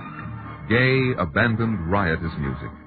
For King Ahab has brought home a bride to Samaria, Jezebel the Zidonian, daughter of a king. And with her, as if it were a part of his dowry, Ahab has acquired a new god. So now the royal household of Israel worships the great god Baal, and his statues are everywhere in the land. And men bow down and pray before them, even as do their king and queen. But now, in the freshness of an early morning, two wayfarers move along the road from Samaria to Jezreel. One, a man of poise and substance, sits serenely on his handsomely bridled mule. The other, gaunt and muscular, thoughtful of aspect, long and shaggy of beard, strides toward him beneath a ragged robe. As they draw close together, the rider pulls up his mount. Old man! I say there, old fellow. Yes? What do you wish? I am new to this part of the country. Tell me, which is the way to Samaria? Continue on this road for the space of another half hour, and you will come upon it. Good. Here you are, fellow. No, I do not need your silver. Stay me no longer. God be with you. Wait! That burning eye, that tattered beard, that rumpled brown robe. Aren't you Elijah the Tishbite, the man of God? Elijah is my name, yes. Then this is surely an encounter worth remembering. All the countryside is talking of how you went before King Ahab and humbled the prophets of Baal. It is not I, but the Lord who humbles false prophets. And that haughty queen, the proud Jezebel, even she was mute when you denounced her favorite god. Oh, it's good sport to see the lofty ones taken down a little. I would have given 50 talents to have been there. So you think idolatry is a laughing matter? A laughing matter? Perhaps not, but surely no cause for gloom either. The worship of Baal is like an entertainment. It lightens the burden of living. And after all, what harm can it do? So I have met with one more fool. Has not the Lord warned us against this, even since the time of Moses? Oh, well, of course, if you want to hark back to every letter of every word in the book. But this is a different age, my friend. Don't you see? One has to keep up with the times. And you would put aside God's commandments to suit the latest fashion. Oh, come. Why be so desperate about these things? Now, take me, for instance. I'm a respectable merchant, as you can see. I keep the Sabbath just as nicely as you please, but on weekdays, well, one likes to have a little relaxation. Oh, yes. Righteousness is a dull business, is it not? Besides, I've got to think of my position. My friends all give very fancy parties where we dance and sing and eat and drink and worship Baal. Of course, when it really gets gay, we may do some things we'd rather forget the next morning. But just the same, how would I look if I refused to attend these affairs, or to give one in return now and then? And how would my customers like it if I put on airs like that? So one must worship a false god because it is good business. Well, why not be frank about it? A man has to take care of his family. But it isn't only that, Elijah. The worship of Baal has joy in it, and beauty, too. Isn't that what religion should have? And truth. Is there truth in it, too? Truth in it? What do you mean? You speak of beauty. But where is beauty without truth? A god created by the hands of men. Where is the truth in that? And without truth, where is the beauty? But the dancing, the gaiety, there's the beauty. Yes, built upon a lie. And the more beautified, the greater the lie. Very well, old graybeard. Have it your own way. Only some men like a god they can see, not one that's nowhere but in the sky. Hear me, man of Israel. As God is not merely in the sky, so is your idolatry not only in your images. These things you run after now, the prosperous purse, the respected name, these are your real idols. And they have nothing to do with the love of God or of man. So it is that idolatry in thought breeds corruption in deed. And so it is ever when men forsake the God of Israel. Rave on, old fellow. Our king still bows down to Baal. And what's good enough for Ahab is good enough for me. Come on, little friend. Let's be off. What's good enough for Ahab? And yet, how good shall it be for Ahab?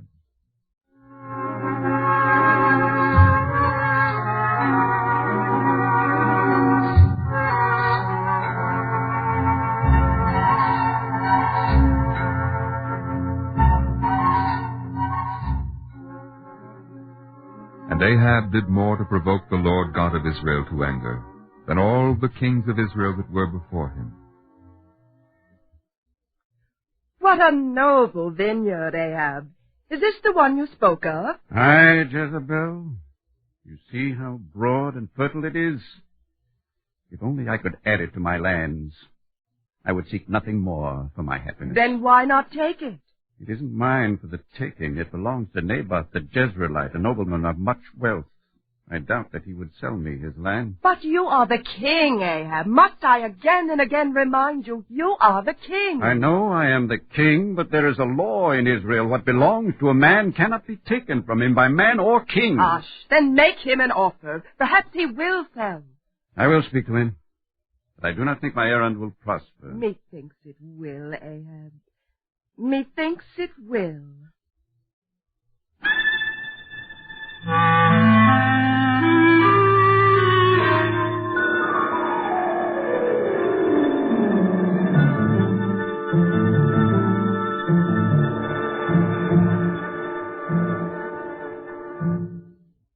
My lord the king does me honor with this visit. Rise, Naboth. Be at your ease.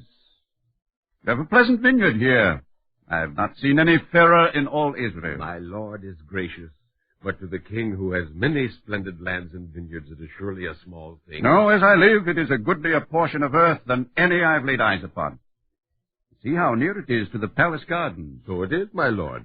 It's true I have many fine orchards and flower beds, but one thing I lack. That is a garden of herbs. Here is this fertile ground of yours, Naboth. I would raise such kingly rows of herbs as would bring my gardens to the fullness of their beauty. What do you say? To rip out all my luscious vines for the planting of a few vegetables? Well, surely the king is jesting. This is no jest, Naboth. I would not take your land for nothing, but will give you another portion as large and as fair as this. Ask me some other service. This I cannot do. You do not like my bargain? Well, then I'll give you gold. Gold in full measure. I seek no gold, nor land either, my lord. This is the land my fathers tilled and made pleasant for me. Heaven forbid that I should give the inheritance of my fathers to you.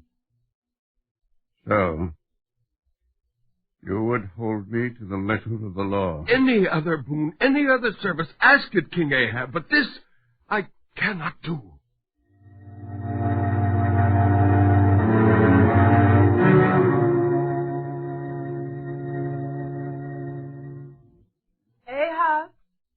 Peace, Jezebel. Leave me with my hurt. But what ails, my lord? Can none of the healers give you any comfort? It is not a distemper of the body, but of the soul. Well, then come. Tell it to your queen that she may comfort you. I went to Naboth the Jezreelite. I offered him land. I offered him gold for his vineyard. But he arrogantly denied me, saying, Heaven forbid. Naboth denied you? This? And nothing more? Is enough to wound my spirit. I had set my heart upon his vineyard. Oh, poor, sickly, irresolute king. Are you not Ahab? Do you not govern Israel? I cannot force him, Jezebel. It is the law. Now, leave me in peace. Peace? What peace can you find soaking on your bed like an infant deprived of its sugar stick? Go, rise up and be merry. Eat and drink again. I will give you the vineyard of Naboth the Jezreelite.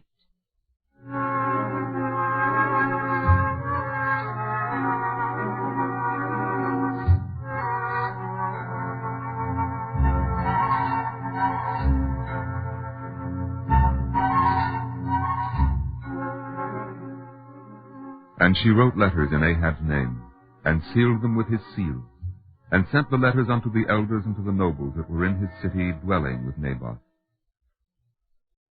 Read, brother elder. What says the king in his letter? What says the king? The king says naught. But you have his letter there in your hand. Nay, it is a letter from the king, but it is not the king's letter.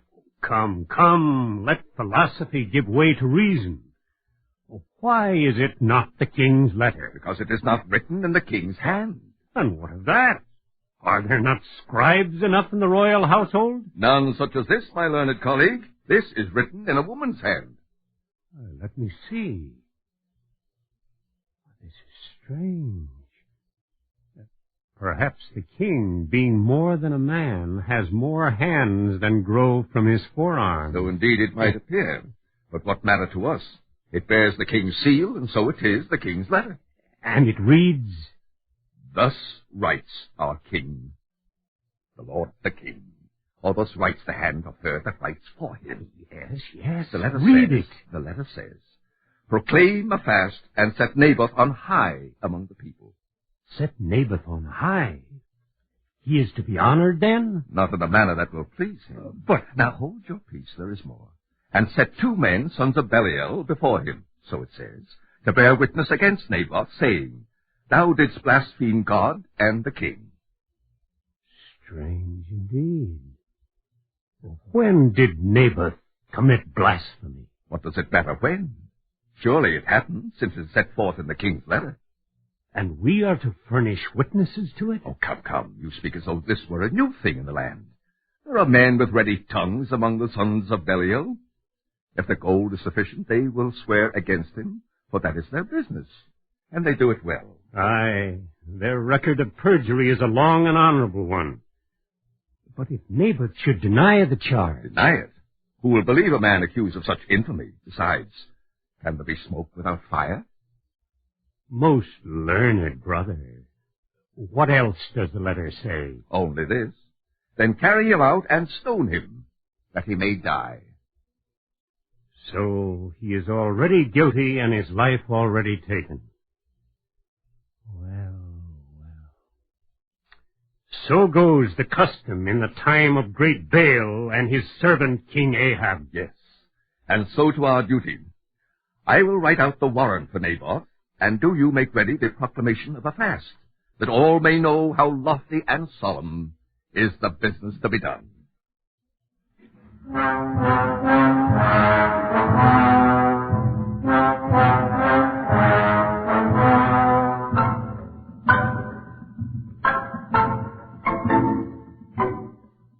And they proclaimed a fast, and set Naboth on high among the people. And there came in 2 men, children of Belial, and sat before him. Silence! Silence! Let there be silence, that the witnesses may be heard. Let the first witness speak. Your name? Hanan, son of Eliab. Do you know this man? I know him. He is Naboth, the Jezreelite. Whence do you know me? I swear by heaven I never saw him before. Silence! Speak only when you are bidden. What have you to tell, witness, concerning Naboth the Jezreelite? But 7 days ago in his courtyard, I heard him curse the Lord God. Quiet! Quiet, I say! What else did you hear, Hanan? He spoke evil of the king, our great King Ahab, and said he was not worthy to rule in Israel. He lies! He lies! Never blasphemed God, not the king either. Yes, you certainly did. Let all be silent, save those given leave to speak. Who is the other witness? I, my Lord Judge, Zechariah, son of Asher. Then speak. I was with Hanan when he heard those very things. It is true, as he recounted. Naboth blasphemed the Lord God. The God of Israel? Nay, the mighty God Baal, before whose holiness the king and queen themselves bow down. So they do. And you heard the accused blaspheme him? Not that alone, but he denounced the king with a vile and wicked tongue. Traitors! Liars! Perjurers! We heard none of these things. I did not say them. These are lies. There will be silence, or the worse for all. Naboth, you deny them all? I do. And what is your proof, Naboth? Proof? An honest man needs no proof. Where is the proof of my guilt? You say an honest man needs no proof. Yet here are 2 honest men, sons of Belial, whom all their neighbors know. And each gives proof to the other in telling of your wretched crime. Yet you call them liars. Come, Naboth. What is your proof that they lie?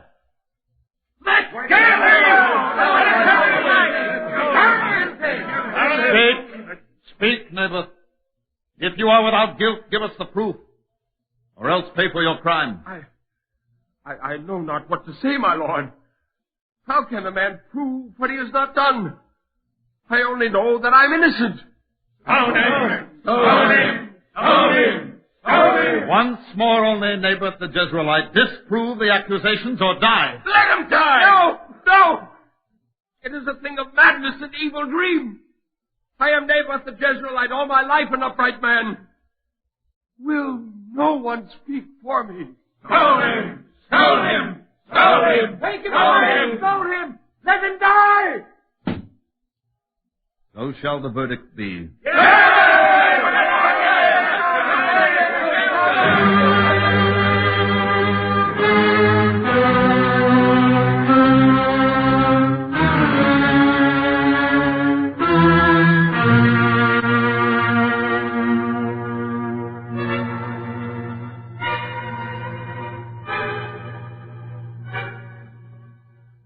Then they carried him forth out of the city, and stoned him with stones that he died. Then they sent to Jezebel, saying, Naboth is stoned, and is dead.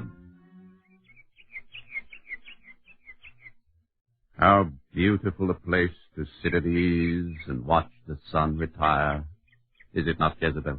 As you have said, my lord. See how the colors of the sky change and blend and change again. This shall be my favorite place among all my gardens. And so easily was it had. Once the timid mind gave way to the resolute will.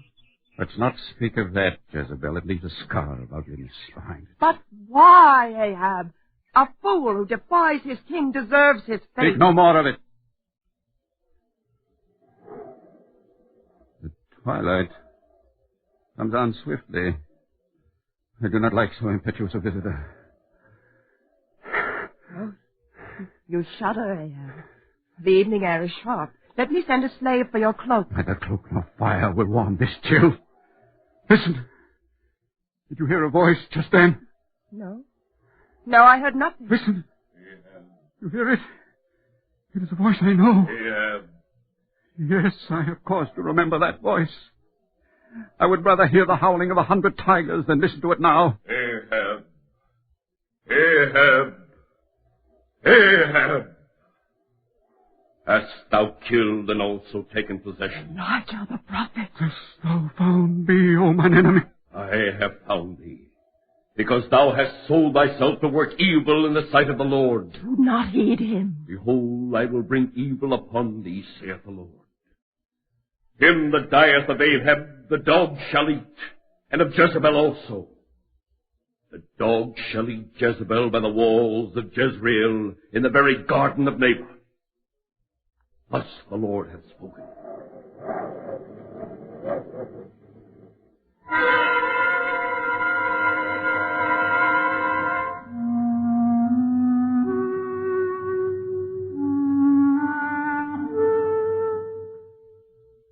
And it came to pass, when Ahab heard these words, that he rent his clothes, and put sackcloth upon his flesh, and fasted, and lay in sackcloth, and wept softly. And because Ahab repented, and humbled himself before God, the evil was not brought upon him in his own day. Yet, even after King Ahab died in battle, and his son Jehoram mounted the throne, Israel still resounded with the songs and cries of idolatry. For in Jezebel there was no repentance. And what of Elijah? Already years before, sick of the evil all about him, Elijah had begged God to release him from his burden. And now, having brought the wrath of heaven to Ahab and humbled him, having denounced Jezebel the temptress and spoken God's judgment upon her, his mission on earth was done, and his wish could be granted. And so he went forth on a journey with his chosen disciple, Elisha.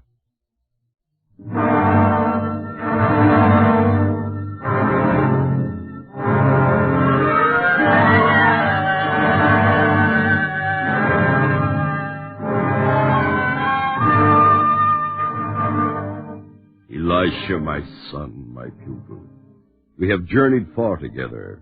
Now leave me here in Bethel, for the Lord has called me to Jericho. As the Lord lives, and as your soul lives, I will not leave you, Elijah.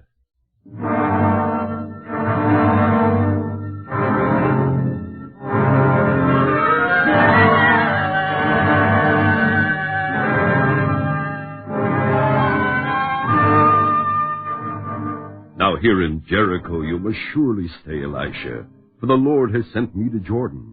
I will not leave you, Elijah.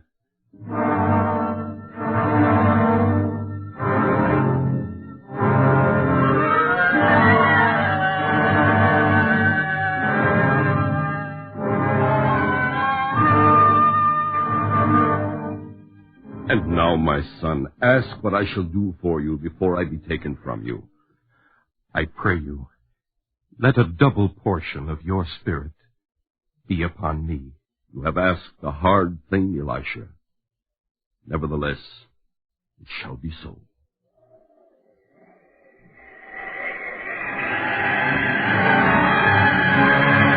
My father! My father!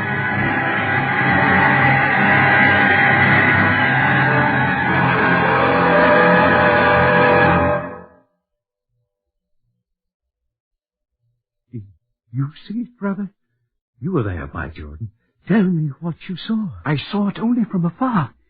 It was a thing too strange to be sure even that I saw it. No matter, go on. There came down from the sky a great stream of fire. With a noise like 1,000 thunders, the sky darkened, and then the whirlwind of fire streamed up to the heavens again, and was no more.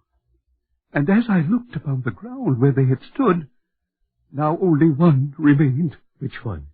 Which one remained? It was Elisha. And there rested now upon his shoulders the mantle of Elijah.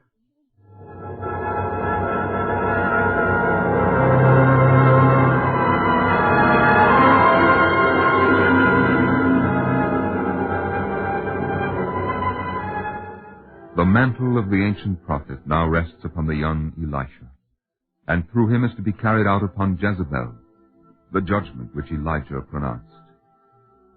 Years have passed. Idolatry still flourishes in Israel, and Jezebel's second son, Jehoram, now reigns as king. Elisha sends one of his young disciples to Jehu, a hard-riding captain of charioteers, to anoint him as the Lord's avenger against the idolaters. Thus saith the Lord God of Israel, Thou shalt smite the house of Ahab thy master, that I may avenge the blood of my servants the prophets at the hand of Jezebel.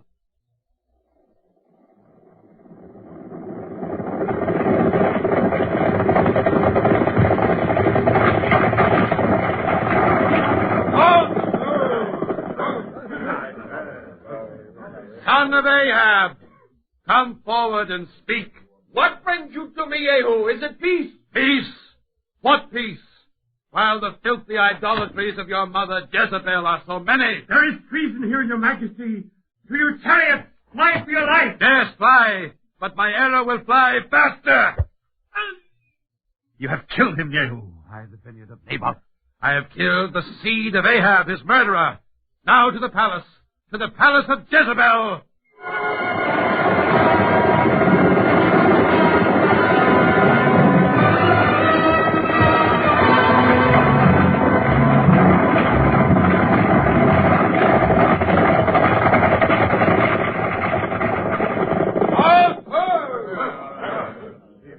Bring forth the queen.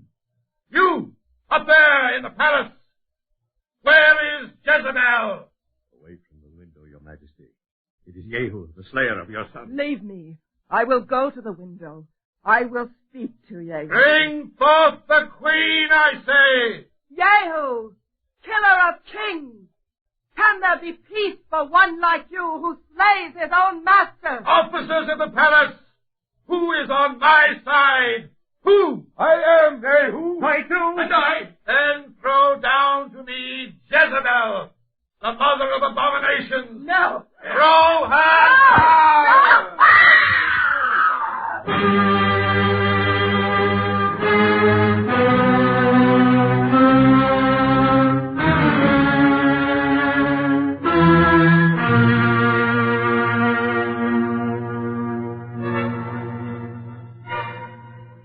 So they threw down Jezebel to Jehu, and she was trodden underfoot. And later, when Jehu sent men to bury her, they found little remaining of her corpse. Wherefore they came back and told him, and he said, This is the word of the Lord which he spoke by his servant Elijah the Tishbite, saying, In the moat of Jezreel shall the dogs eat the flesh of Jezebel. For there was none like Ahab, which did sell himself to work wickedness in the sight of the Lord, and Jezebel his wife stirred him up.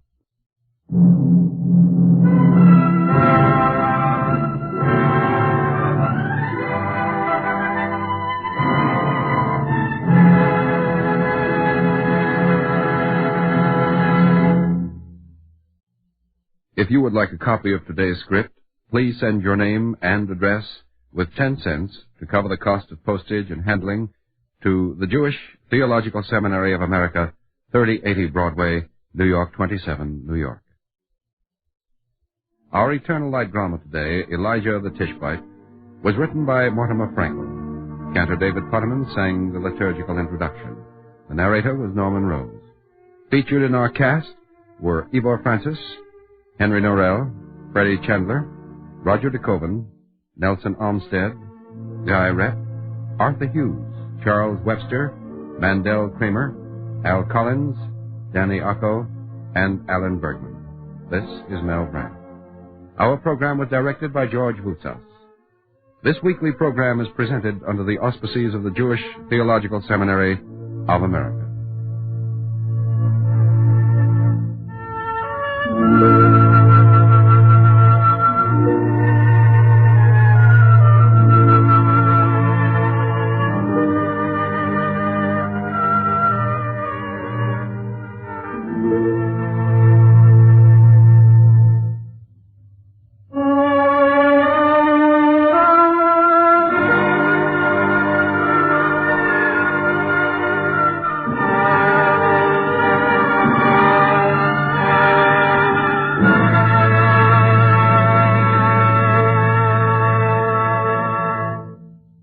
This is the NBC Radio Network.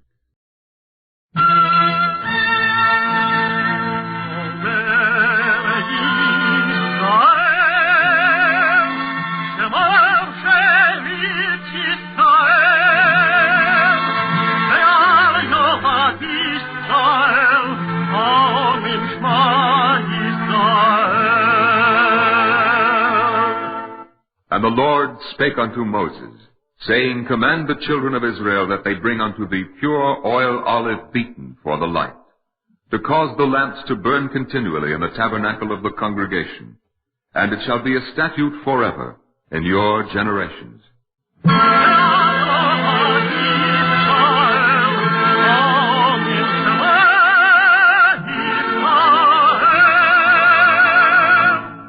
The Eternal Light.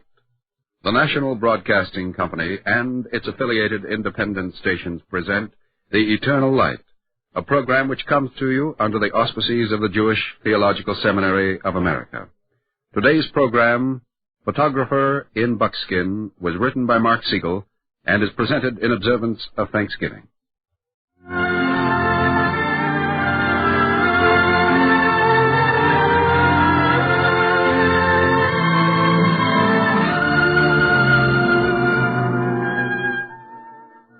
Between the great oceans, the continent lies broad and beautiful. The rivers wind through the peaceful land, providing sustenance, and the mountains reach upward toward the absolute. The heavens declare the glory of God, and the firmament showeth his handiwork. To this land they came, the sons of many nations, seeking the sign of his presence and the brisk air of freedom. For 200 years, slowly, painfully, they pushed across the continent, and as they stood before the wonders of his hands, first on the stormy seacoast fringe, then in the plains and mountains, in 1,000 places, men sensed with awe the presence of their Maker. In the year 1854, high on a hill crest in Utah, a gaunt figure in tattered buckskin stood beneath the open sky, and seeing the tiny Mormon settlement nestled in the valley below, lifted his head like so many before him, and offered up a prayer of thanksgiving. Blessed art thou, O Lord, who hast kept us in life and preserved us unto this day. Yes, a prayer of thanksgiving. His name was Solomon Nunez Carvalho, son of a family of rabbis, teachers, and writers. And this is his story, an obscure but heroic chapter in the unfolding drama of America.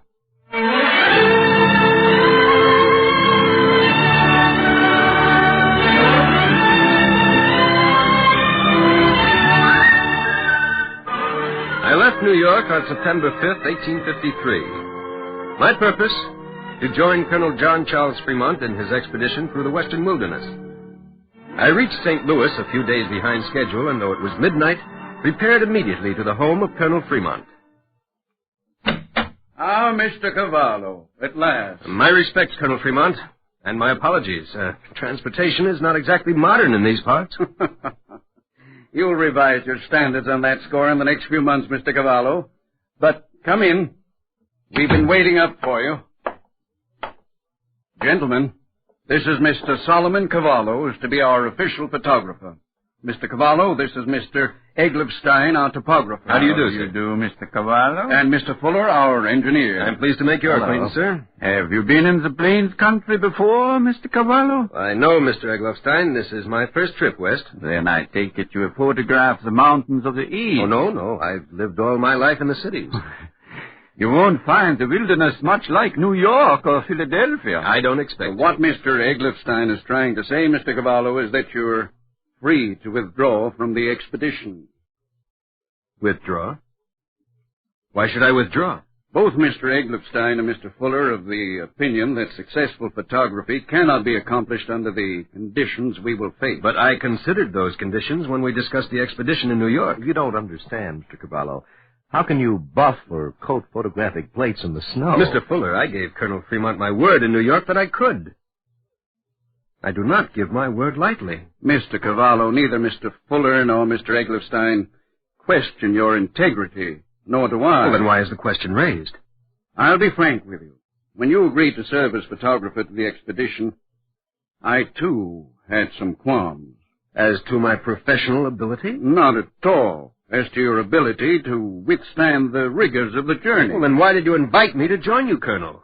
Endurance is as much a matter of spirit as physique. I felt you were a man of spirit. And now? Obviously, I was right. I don't consider myself a bad judge of men, Mr. Cavallo. I promise you, sir, you will not regret your judgment. No. No, I don't think I will. Let us consider the matter settled. Good. Now then, to return to our business. You'll leave for Kansas tomorrow and set up camp. Mr. Egglifstein will be in charge. I will join you within the week. Yes, sir. Mr. Cavallo, I hope you understand we meant no offense. Oh, I understand, Mr. Egglifstein. And if I may make a suggestion... Yes? Between now and tomorrow, get some buckskin clothes and moccasins. Top hats and broadcloth coats are not the best apparel for the western wilderness.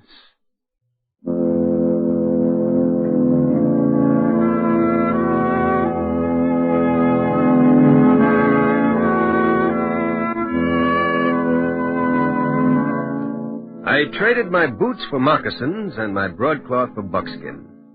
And the very next day stood at the railing of the steamboat with Egglifstein, watching as St. Louis and civilization receded. Don't look back, Cavallo. Look forward. What? I'm sorry, Egglifstein. This is a new experience for me. You were thinking of home? Of my wife and family. How'd you know? When I was younger, I did too. Always. You've been into the wilderness before, haven't you? 3 times with Colonel Fremont, but never into the Rockies. Never in the winter. Well, you sound almost afraid. Afraid? Oh, I'm not afraid. What's it like, Egglifstein? The country? Beautiful, wild, untamed. Good. We'll make wonderful photographs. If the elements allow it. There, you've said it again. Haven't you any confidence, Egglifstein? Confidence is an important attribute, Cavallo, but there's another equally important in the wilderness. For survival? For survival and for peace of mind. And what would it be, Eggleston? Humility, my son. Humility.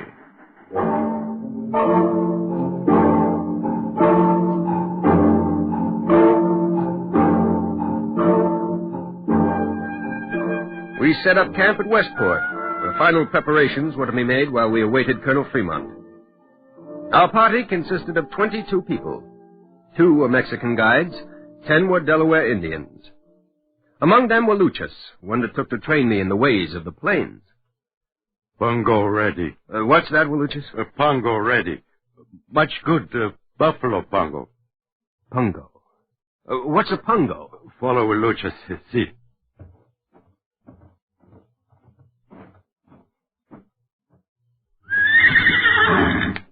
Pongo. You learn right, Pongo. Good.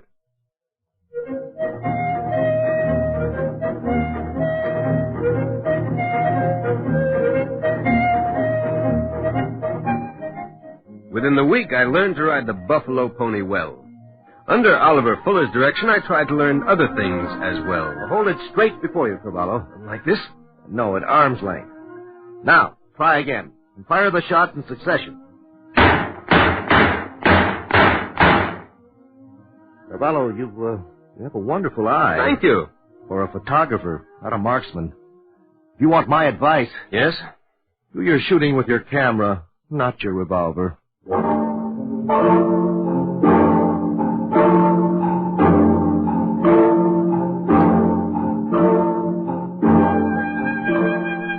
We stayed in camp at Westport several weeks longer than we had planned to. Colonel Fremont had taken ill in St. Louis. It was early November before he rejoined us, and there was little time to waste. Mr. Fuller, is everything in readiness? Yes, Colonel. How many mules have you purchased? 50, sir. Of good stock, I hope. The best. They better be. The entire expedition depends on them. I know it, sir. Mr. Eggleston. Yes, Colonel? We've lost almost 2 months. Do you believe we can endure the crossing of the Rockies? It will be difficult. I know it will be difficult. I'm asking if you think we can get across. Yes, sir, I do. With one exception, we've all had experience in hardship. You refer to Mr. Cavallo? Yes, sir. Well, Cavallo, I gave you your choice. We will send excess baggage back to Independence tomorrow. If you wish, you may accompany us. Well, I gave you my word, Colonel. You don't seem to understand. This may be a question of your life. Oh, I understand it very well, sir. Think it over. Let me know in the morning. It's not so simple a decision to make.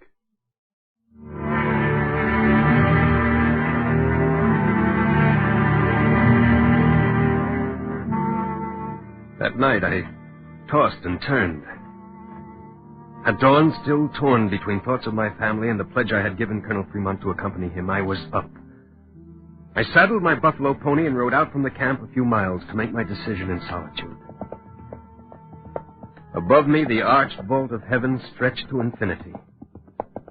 And at my feet, the undulating grass, stretching as far as the eye could see, seemed to carry my thoughts upon its rolling surface far, far into an impenetrable future.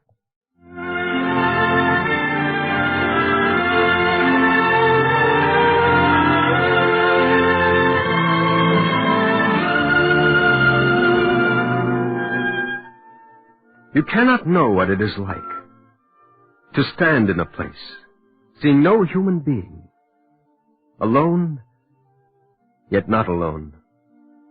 For all around me, in every tree and every flower, life, unceasing, eternal life, was evident. I sat thus, perhaps, for 15 minutes, my heart beating anxiously, yet with a strange serenity.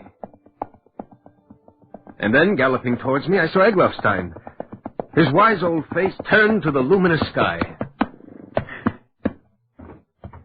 I heard you leave. I thought you might want to talk to someone. Perhaps to someone older. You're very kind, Eggleston. Friendships are made quickly beneath the open sky, Cavallo. Yes, that's true. But why? Oh, a sense of insignificance, perhaps? Eggleston, I think I understand what you meant. About humility. Ah, I knew you would. And it has helped me make up my mind. You will return to independence? No, I will go forward with you. I am confident that the Great Spirit who shows himself in all this natural wonder will also protect me in the trials ahead.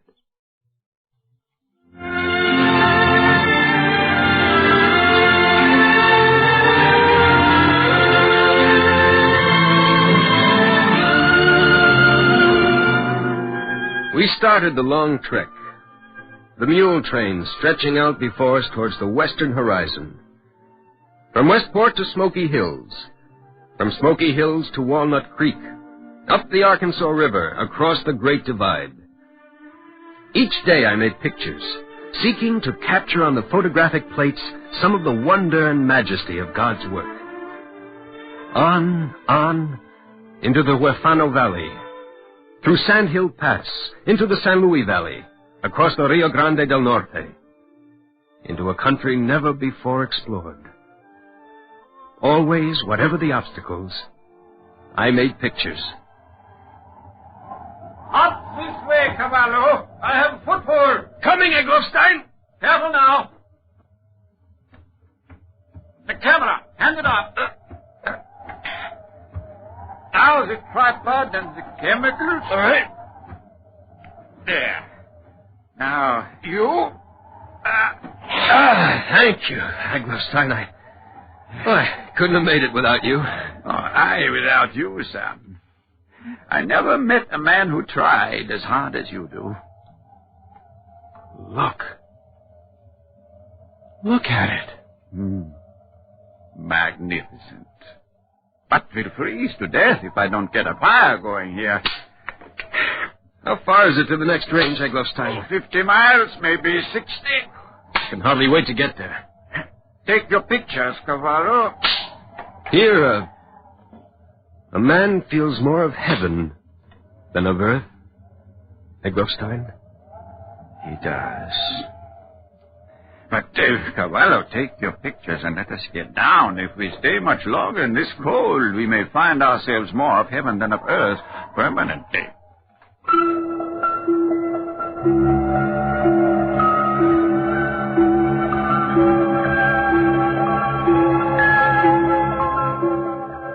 In early December, we had our first snow. On the summits of the mountains, I stood waist-high in snow, photographing panoramas of the land. And in the valleys, we slogged along in the mud, down the side of one range, up the side of the next.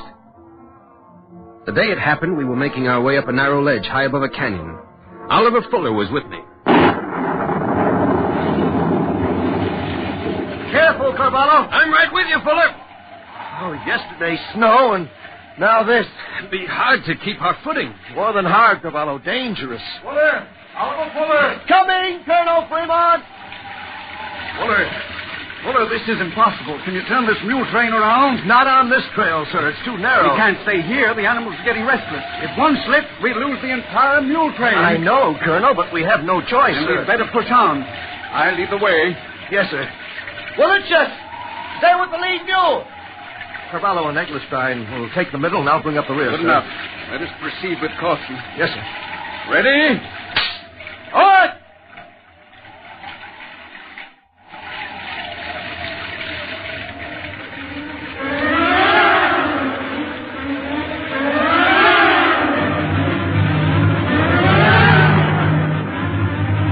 For 3 hours, we made our way up the muddy side of the mountain, through a sheet of driving rain. At our left, solid granite.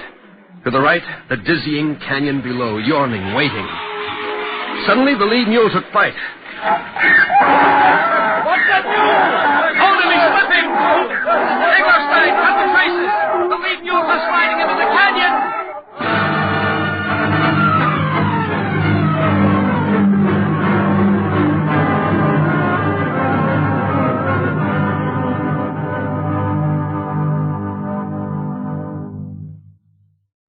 Cavallo, I congratulate you on your cool-headedness. Thank you, Colonel. But I cannot hide the seriousness of our situation from any of you. We've recovered some of our provisions, Colonel. Yes, food for a few days, Fuller, and that's really all that's left.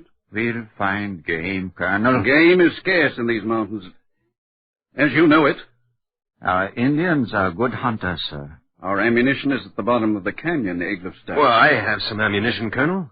For a rifle? Well, no, sir, in my revolver. A revolver isn't the best weapon for hunting, Cavallo.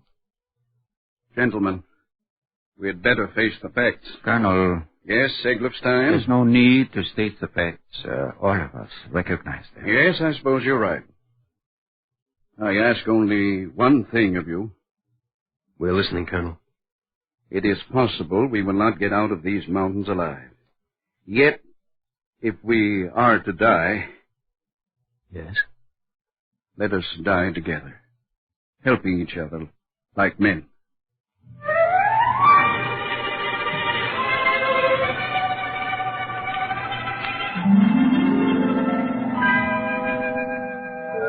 Eat it, Cavallo. It will give you strength. I can't, Eggleston. You must. But eat it. It's not the first time a man has had to eat his own horse to stay alive.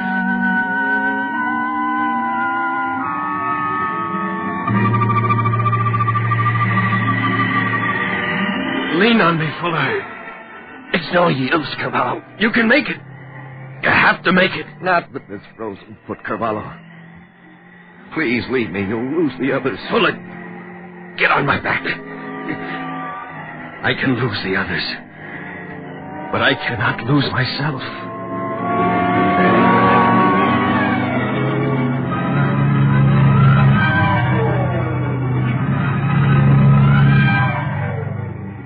For 5 weeks we wandered in the snowbound Rockies, slaughtering one and pushed on westwards, always towards our only hope. And then one morning, Lucius awakened Colonel Fremont with unusual haste. Colonel? Huh? Colonel? What is it, Lucius? For the love of heaven, stop shaking me. Indians. What tribe? Utes. In war paint. Utes? Where? Standing in circle around camp. How many? As the fingers of 10 men. Lucius is a good guard. Cavallo, Eggleston. What is it, Colonel? Lucius says we're surrounded by Utes. Perhaps 100 braves. We heard Utes. That is not good. They come. Yes, I see them, Lucius. Everyone up. Let us stay together. The Indians approached silently and stood in a group before us. The leader began making sign language to Lucius. Look at them, Cavallo. The poor devils look as hungry as we do. What is he saying to Lucius, Eggleston? He seems angry. He's saying the white man does not belong in the mountains. What will happen, Eggleston? The worst, Cavallo. Unless we can convince them we are powerful. That we are powerful? That it would be unwise for them to hurt us. Cavallo, where are you going? Well, Lucius, tell the chief we do not wish to hurt him or his people. I have told the chief. Tell the chief we have great magic. Chief asks, what magic? Tell him to place his tomahawk in the snow at 100 paces, and I will show him. Eggleston, what does Cavallo think he's doing? He's taking his revolver from his holster. Now tell the chief I will make splinters in his tomahawk. I have told him. Chief says you not have bow and arrow. Tell him there will be a sound as of thunder. Lucius understand. Lucius has told him. Good. And now may the Lord be with me.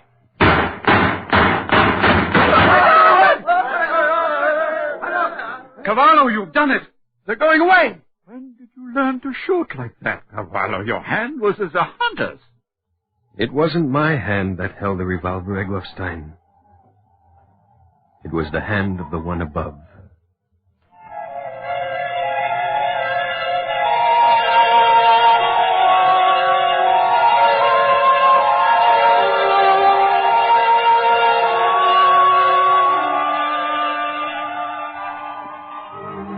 For almost 2 weeks more we wandered. Oliver Fuller, our friend and comrade Fuller, went off into the snow rather than be a burden on the party. When it seemed that we could go no further, Colonel Fremont summoned me to the tiny fire we had built to warm our numbed hands and feet. Cavallo, I've about given up. Colonel Fremont, I beg of you, do not say that. I feel I can, to you. Somehow you've proved stronger than any one of us.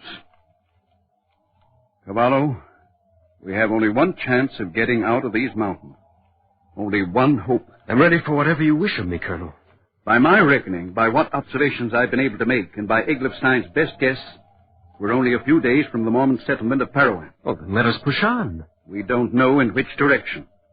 But from a suitable vantage point, perhaps we could see some trace of civilization. Suitable vantage point? You mean that peak? Yes. If we could make it to the top. I'm ready to try with you, Colonel. I doubt very much we can make it, Cavallo.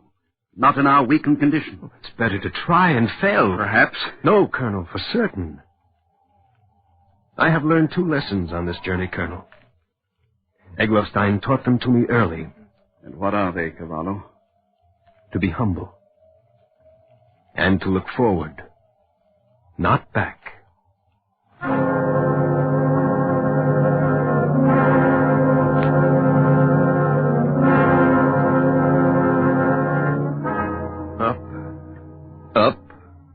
Up. Through the glaring day and the black night. To our armpits in snow, scratching for the prickles of cactus leaves to support our failing strength. And finally, on the 3rd day, Colonel Fremont and I reached the ice-capped summit of the great mountain. Oh, no, Cavallo. No. Before us lay not open country, as we had hoped, as we had expected, but more snow-capped mountains, stretching as far as our vision carried. We're lost now, Cavallo. Totally and finally lost. While we're still alive, we are not lost. In the face of this, how can you remain so confident, man? Look at the face of the earth before you. Do you believe you can survive in this? It is the face of the earth that makes me know I will survive, Colonel. I do not understand. What is revealed in this grandeur? Is it not God's will? Are these mountains not God's creation? I don't question that. Well, then let us trust that He will deliver us. I envy your faith, Cavallo. Do not envy it, Colonel Fremont. Share it. It's not so easy. There is a psalm that will help, Colonel. The 108th, do you know it? I think not. They wandered in the wilderness in a solitary way. They found no city to dwell in. Then they cried unto the Lord in their trouble, and He delivered them out of their distresses. And He led them forth by the right way, that they might go to a city of habitation.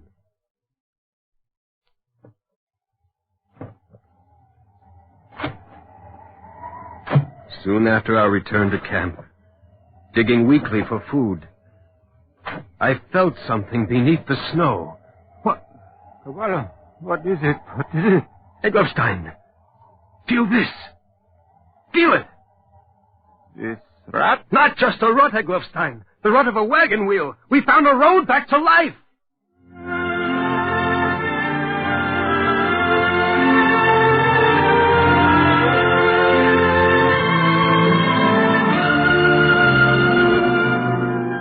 Three days later, we stood on the crest of a hill in Utah.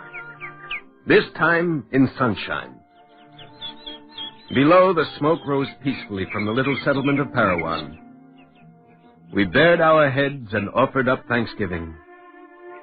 Thanksgiving for deliverance and for the great, good land. Colonel Fremont, whose ancestors had trod the soil of France. Eggleston, born and schooled in Germany. And I, the son of Spanish Jews who fled to this new world in search of freedom and a new life. And knowing that we were saved, we three, saved also by the sacrifice of Fuller and American, and by the devotion of our Indian and Mexican guides, I offered up another prayer in my heart as well.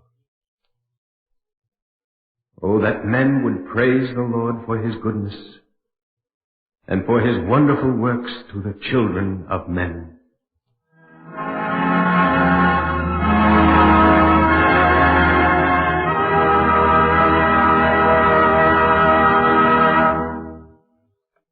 If you would like a copy of today's script, please send your name and address with 10 cents to cover the cost of postage and handling to the Jewish Theological Seminary of America, 3080 Broadway, New York 27, New York. Our Eternal Light drama today, Photographer in Buckskin, was written by Mark Siegel and was presented in observance of Thanksgiving. Cantor David Putterman sang the liturgical introduction. Featured in the cast were Bill Lipton, Guy Repp, Roger DeKoven, Sam Gray, Maurice Tarplin, and Norman Rose. This is Mel Brandt. Our program was directed by George Voutsas.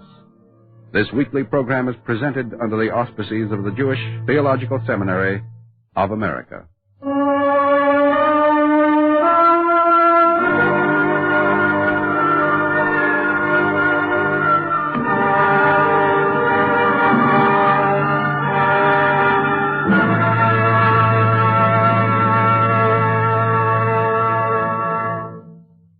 This is the NBC Radio Network.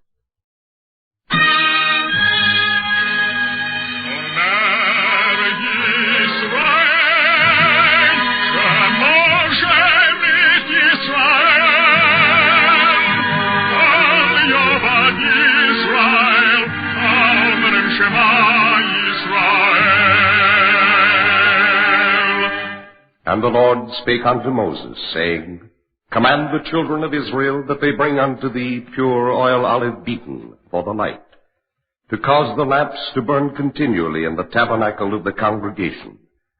And it shall be a statute forever in your generations.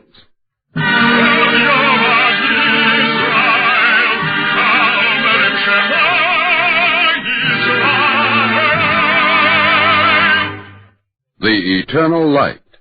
The National Broadcasting Company and its affiliated independent stations present The Eternal Light, a program which comes to you under the auspices of the Jewish Theological Seminary of America. Our program today, A Lifetime is Just Long Enough, was written by Joseph Mindell.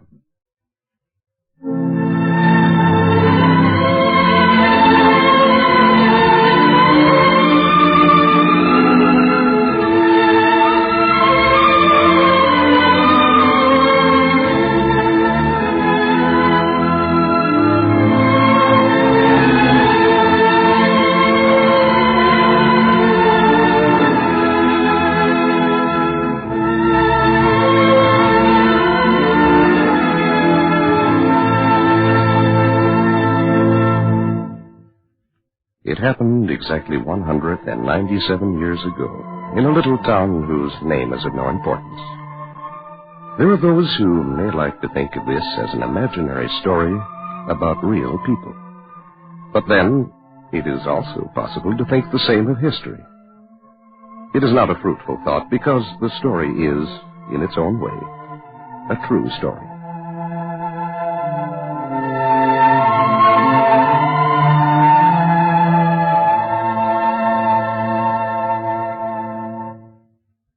It was a little town, just large enough to have a marketplace, a simple inn, and, of course, a synagogue. Now, as the sun was setting on a day in the autumn of a good year, a traveler arrived and went, naturally, to the synagogue.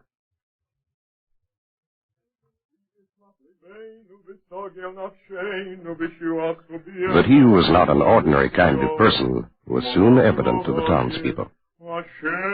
David, look at him. Be still, Nahum. You're interrupting the services.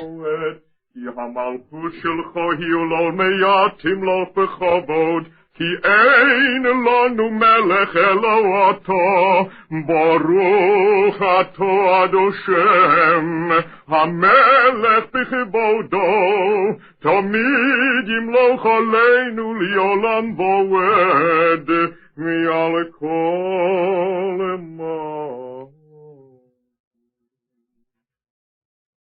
He didn't once open the prayer book. Did you see, David? I saw. He knows the entire service by heart. This in itself was not remarkable, perhaps, but neither was it common. And even less common was that which they discovered later in the Bet HaMidrash, the house of study. We usually spend an hour or so with the Talmud. You are welcome to join us, Reb Levi Margolin. We are discussing the section on proper and improper prayer, Reb Levi. Nahum, be good enough to bring me the volume? The Treatise Berachos, the 7th chapter. That's right. The 12th paragraph. The book, please, Nahum. The 12th. Yes, I remember. To pray for the impossible is disgraceful. Never mind the book. It is as if one brought into a barn 100 measures of corn and prayed, "May it be thy will, O Lord, that they become 200. Oh, I seem to have interrupted your study. No, not at all, Reb Levi. In fact, we would be pleased to hear your opinions in the matter. Oh, my opinion is not important, Reb David. But Maimonides, in the introduction to his great commentary on the Mishnah, speaking of prayer in general, makes the significant point that prayer in order...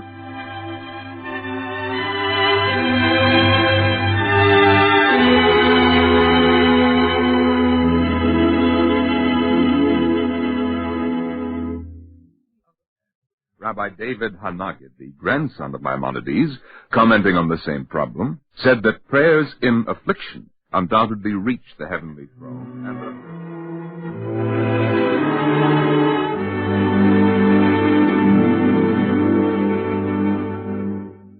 So we see from the commentary of Shimon ben Zemach Duran that what appears to be a contradiction is easily resolved. You must forgive me. I sometimes do not remember to stop. What are you saying, Reb Levi? We could listen for days. Yes, indeed. Please, continue. I would be honored, Reb Levi, if you came home with me. Please, Nahum. I am, after all, the president of the congregation. Reb Levi. I thank you both, but I have arranged with the landlord of the inn. Oh, maybe tomorrow? I must be on my way in the morning, Reb David.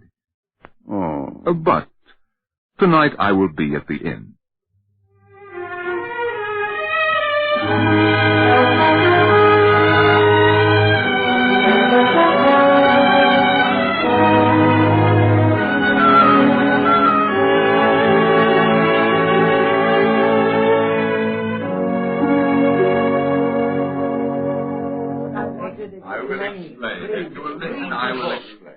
Where is he, Nahum? Do you have to ask, David?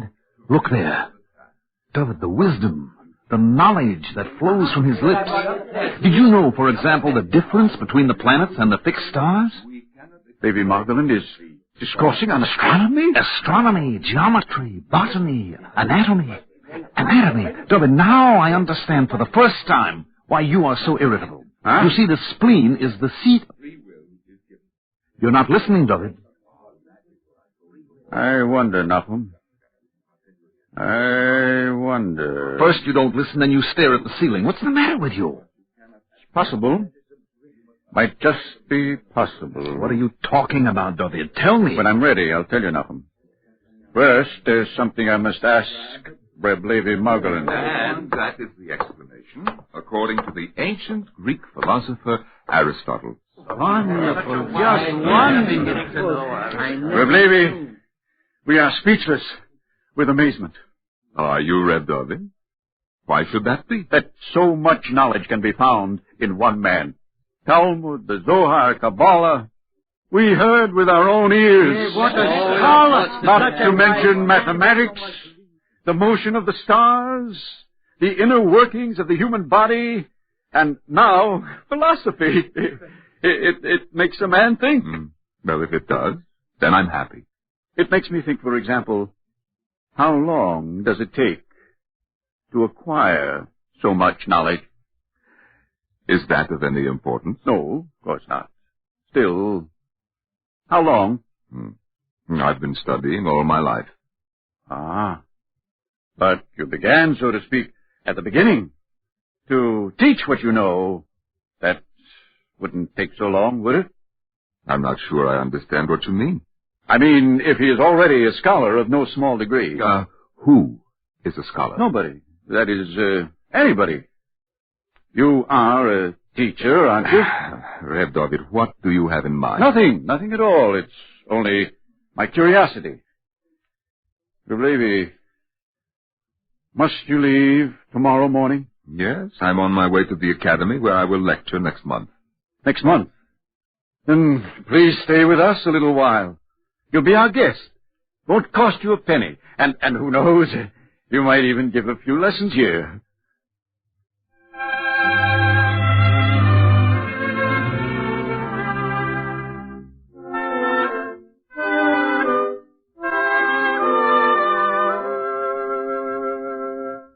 So, David, you're going to study with Lady Margot. Who, me?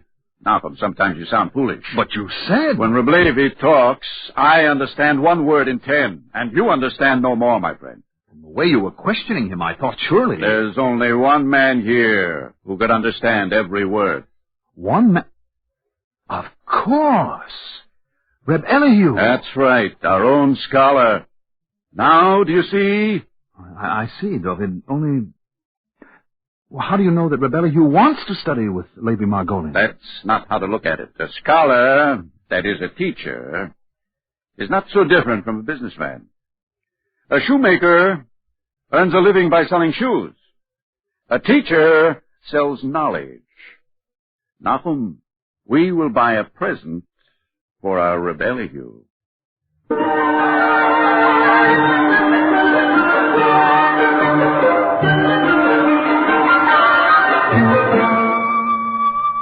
What we are buying comes high. We will need at least 100 more. I can give 20. Each one must decide for himself. Well, 30. Yes, of course.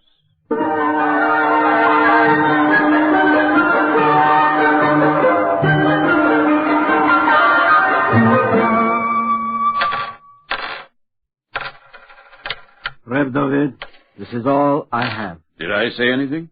I wish it were more. You don't have to apologize. Every penny helps.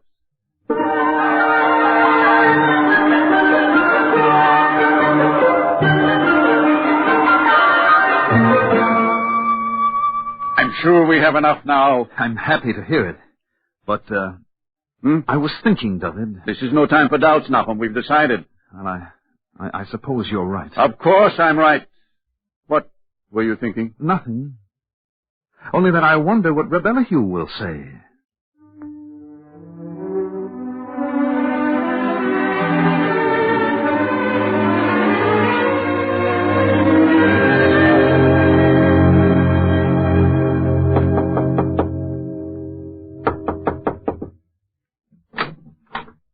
Yes, Reb David? It's you, Benjamin.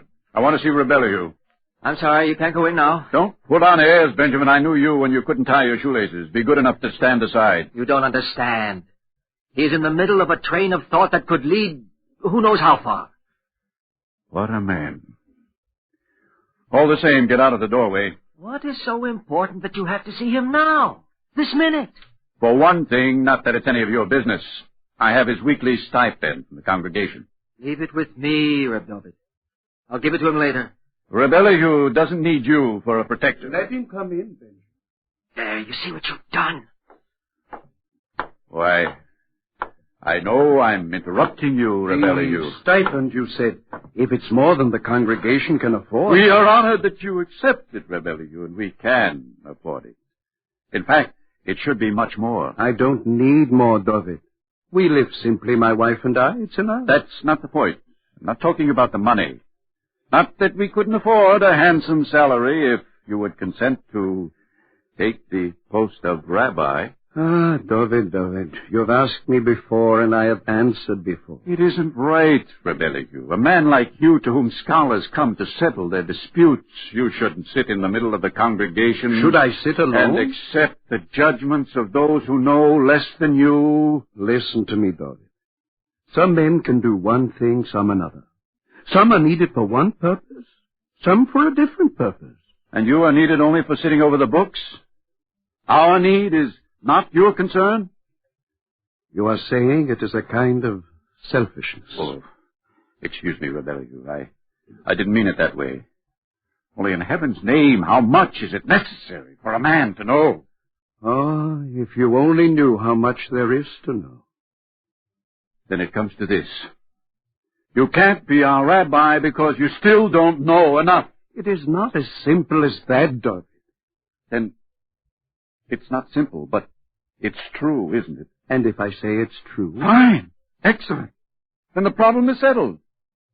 Benjamin, a certain man is waiting outside. You must insist, Reb David. You have taken enough time. Please, if Rebelliou wants to throw me out, he'll do it without you. In the meantime, ask the man to come in. What are you scheming, David? Don't say it like that, Rebelliou. I'm thinking of your interests. And maybe ours as well. I thank you for waiting, Lady Margolin. You will find much in common with Rebelliou. David, don't you think it's time to tell me what this is all about? I am also waiting to hear them. Well, it's simple. Just look around you, Reb Levy. Books on the table, books on the chairs, on the floor. There's no place to sit and hardly room to stand. Yes, I noticed. A very pleasant room. All his life, Rebelliou has been studying, seeking knowledge. And you think that's wrong? Is that what I said? But for what he wants, 2 lifetimes would not be enough. I am beginning to think that it may be true, David. Then allow me to tell you, Rebelliou, that if knowledge is what you're seeking, your search is ended. No. Yes. That's why Lady Margolin is here. David! Excuse me, Rebelliou. I'm beginning to understand, Reb David. But are you sure you know what you're doing? Absolutely. We are prepared to sign a contract with you. Mm-hmm. Very businesslike. How do you know that I can deliver according to the terms of the contract? We have confidence in you, Reb Levy. Besides, payment usually comes after delivery. I see nothing to laugh about. Oh, please do not be offended, Rebelliou. To show that I meant no harm, I will offer the first lesson even before the contract is signed. Don't waste it on us, Reb Levy. No. I will tell you something, Reb David. I believe that if the truth is taught, then it is never wasted. Listen, it is an ancient text and very short. Who is wise? He that learns. Is that all? It is enough, David. And if you don't mind, we have much to talk about, Reb Levy and I.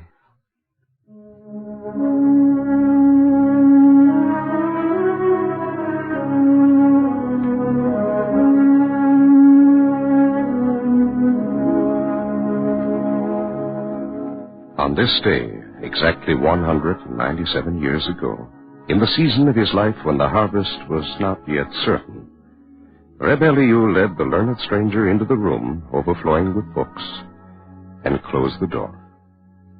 And the congregation waited.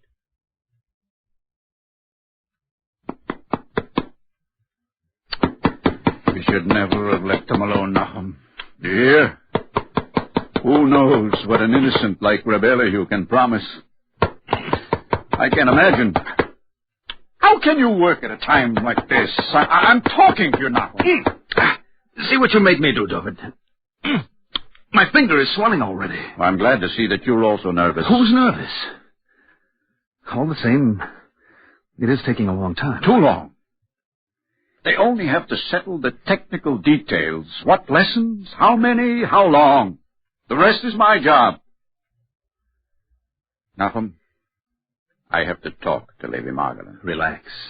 You'll talk to him. Relax? Listen, in business you don't relax until the contract is signed and sealed. Well, what are you looking at? Maybe you think I'm wrong? Oh, I'm not arguing.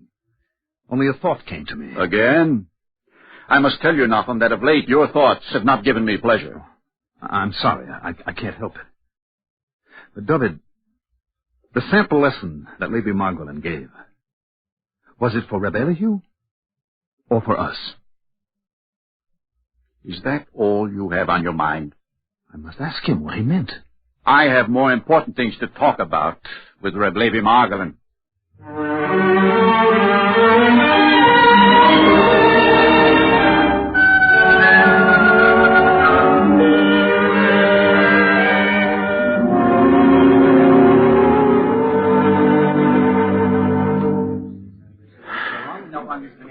You can't go in, Reb David. Nobody can. Benjamin, I'm in no mood for this. Open the door. It's locked. From the inside. But I must talk to Reb Levi. Reb Levi? He's gone. He left an hour ago. That's when the door was locked. Something is wrong, David. Nonsense. What can be wrong, Nahum? All the same. I wonder what went on in there. What went on, Benjamin? Oh, how should you know? You were on this side of the door. Reb David, I went outside and looked through the window. Spying on Reb Elihu. What did you see? It's hard to explain. At first they talked and talked. Both together, it almost seemed. And they laughed. What is there to laugh about? Then they stopped laughing and talked quietly. I wish I could have heard. Go on. Then what? Nothing. They were silent, thinking. And when Reb Levi left? Reb Elihu sat at the table, his books open. Studying. That's good. Reb David, his eyes were closed. And ever so often he sighed, as if from the bottom of his heart. David, something is wrong. Don't be a pessimist, Nahum. Benjamin, do me a favor. Go out again and look through the window. I looked. Just before you came. He's sitting in his chair with his eyes closed, thinking.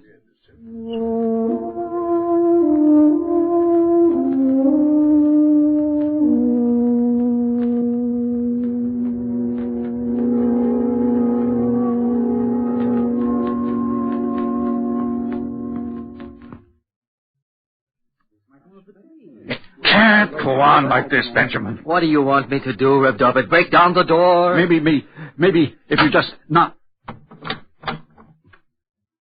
Reb Elihu. Here he is now. I've kept you waiting a long time. I'm sorry. I'm sorry, my friends. Well, it's nothing now that you're here. We understand. Believe me, it'll be all right. Yes. We understand. Well, Reb Elihu, what do you say? I've been thinking what to say. Do you know what it means to me, what you're doing? Maybe we can imagine. Nahum. Can you? Can you really? We all know how you've sat year after year over the books, looking, searching for who could even guess what knowledge and understanding. And now... Yes, and now... Now you can close the books. No more studying. Now you have Levi Margolin. David... Nahum, my friends, you are all good people. Please, it isn't necessary. But it is. I thank you all for a gift you consider precious. We are happy that it pleases you. We can only hope that we consider precious. Only we? Oh, how can I make you understand? Listen. Once there was a man. Surely, after all these years, to be freed of the necessity of laboring... Listen, David. There was a man, a scholar, who dreamed he was in paradise, and was taken to the room of the Tanaim, the wise men of long ago. And there he beheld... To know everything without study, isn't that paradise enough? There he saw the Tanaim studying the Talmud. He cried out, "Is this then all there is to paradise?" And he heard a voice answer, "You believe the Tanaim are in paradise. You are wrong. Paradise is in the Tanaim." You don't want knowledge. You want only to continue studying. Knowledge is not in the knowing, but in the seeking. Who is wise? He that learns. The lesson was not intended for me. Wasn't it? What can I now say to Levi Margolin? You don't have to say anything. He's gone. He has resumed his journey to the academy. And you? You will continue to turn the pages of your books? Why are you angry, David? Forgive me, Rebellion. I'm disappointed. David, what do you want of me? So little, Rebellion. Only that you should come and preach to us once a week. But every minute that I sit over the books is a sermon. Don't you see? I don't see what that has to do with us. Tell me, why do you think it is so important to me that I should continue to study? How can I tell? In order to know, I suppose. You cannot separate studying and knowing and doing. David, if I know the commandments regarding charity, am I relieved of the obligation to be charitable?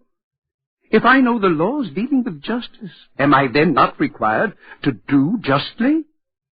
If I continue to study, it is in order that I may learn how to live as I am told I ought to live. And you, David, what about you? Me? I don't know what you mean. The Talmud requires the same of all men. I am not a scholar, Rebellion. For my needs, I know enough. Each day has its own needs. Can you store up knowledge for tomorrow? David, the requirement is not knowledge, but study. Well, why are you all standing here? I'm sorry. Rebellion has already wasted half a day on our account. No, David, you mustn't say that. Why not? It's true. It wasn't wasted, and I'll tell you why.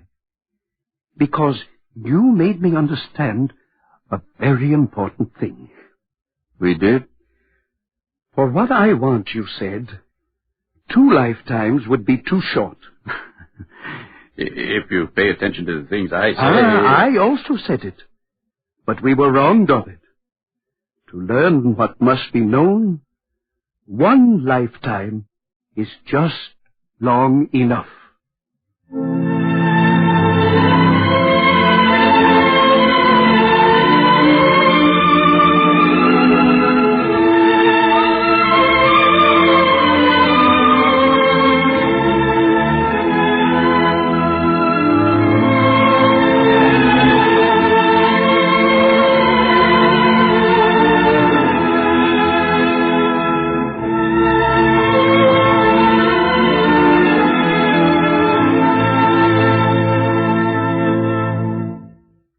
It all happened long ago, when the store of knowledge was so meager that the stars were still distant and the foundations of the earth secure.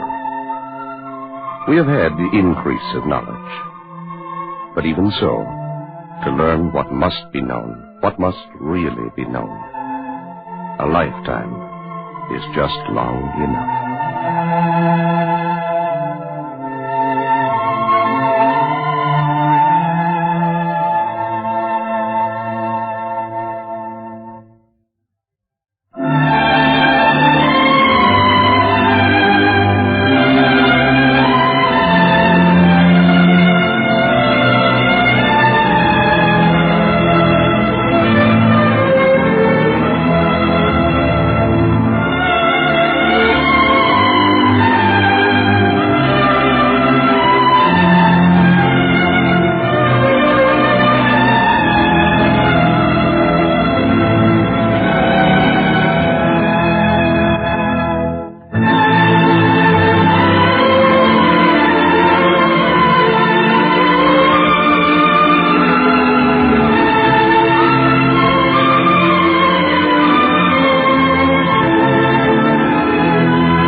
If you would like a copy of today's script, please send your name and address with 10 cents to cover the cost of postage and handling to the Jewish Theological Seminary of America, 3080 Broadway, New York 27, New York. Our Eternal Light drama today, A Lifetime is Just Long Enough, was written by Joseph Mindell. Cantor Robert Siegel sang the liturgical music. Featured in the cast were Roger de Koven as David, Norman Rose as Lady Margolin, Guy Repp as Elihu, Mandel Kramer as Nahum, and Jim Stevens as Benjamin, with Burford Hamden and Harvey Hayes. The narrator was Bert Calvin. This is Mel Brandt.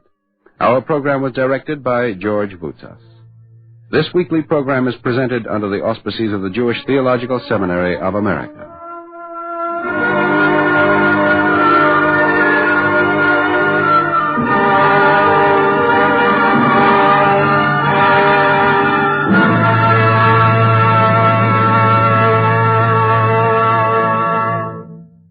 This is the NBC Radio Network.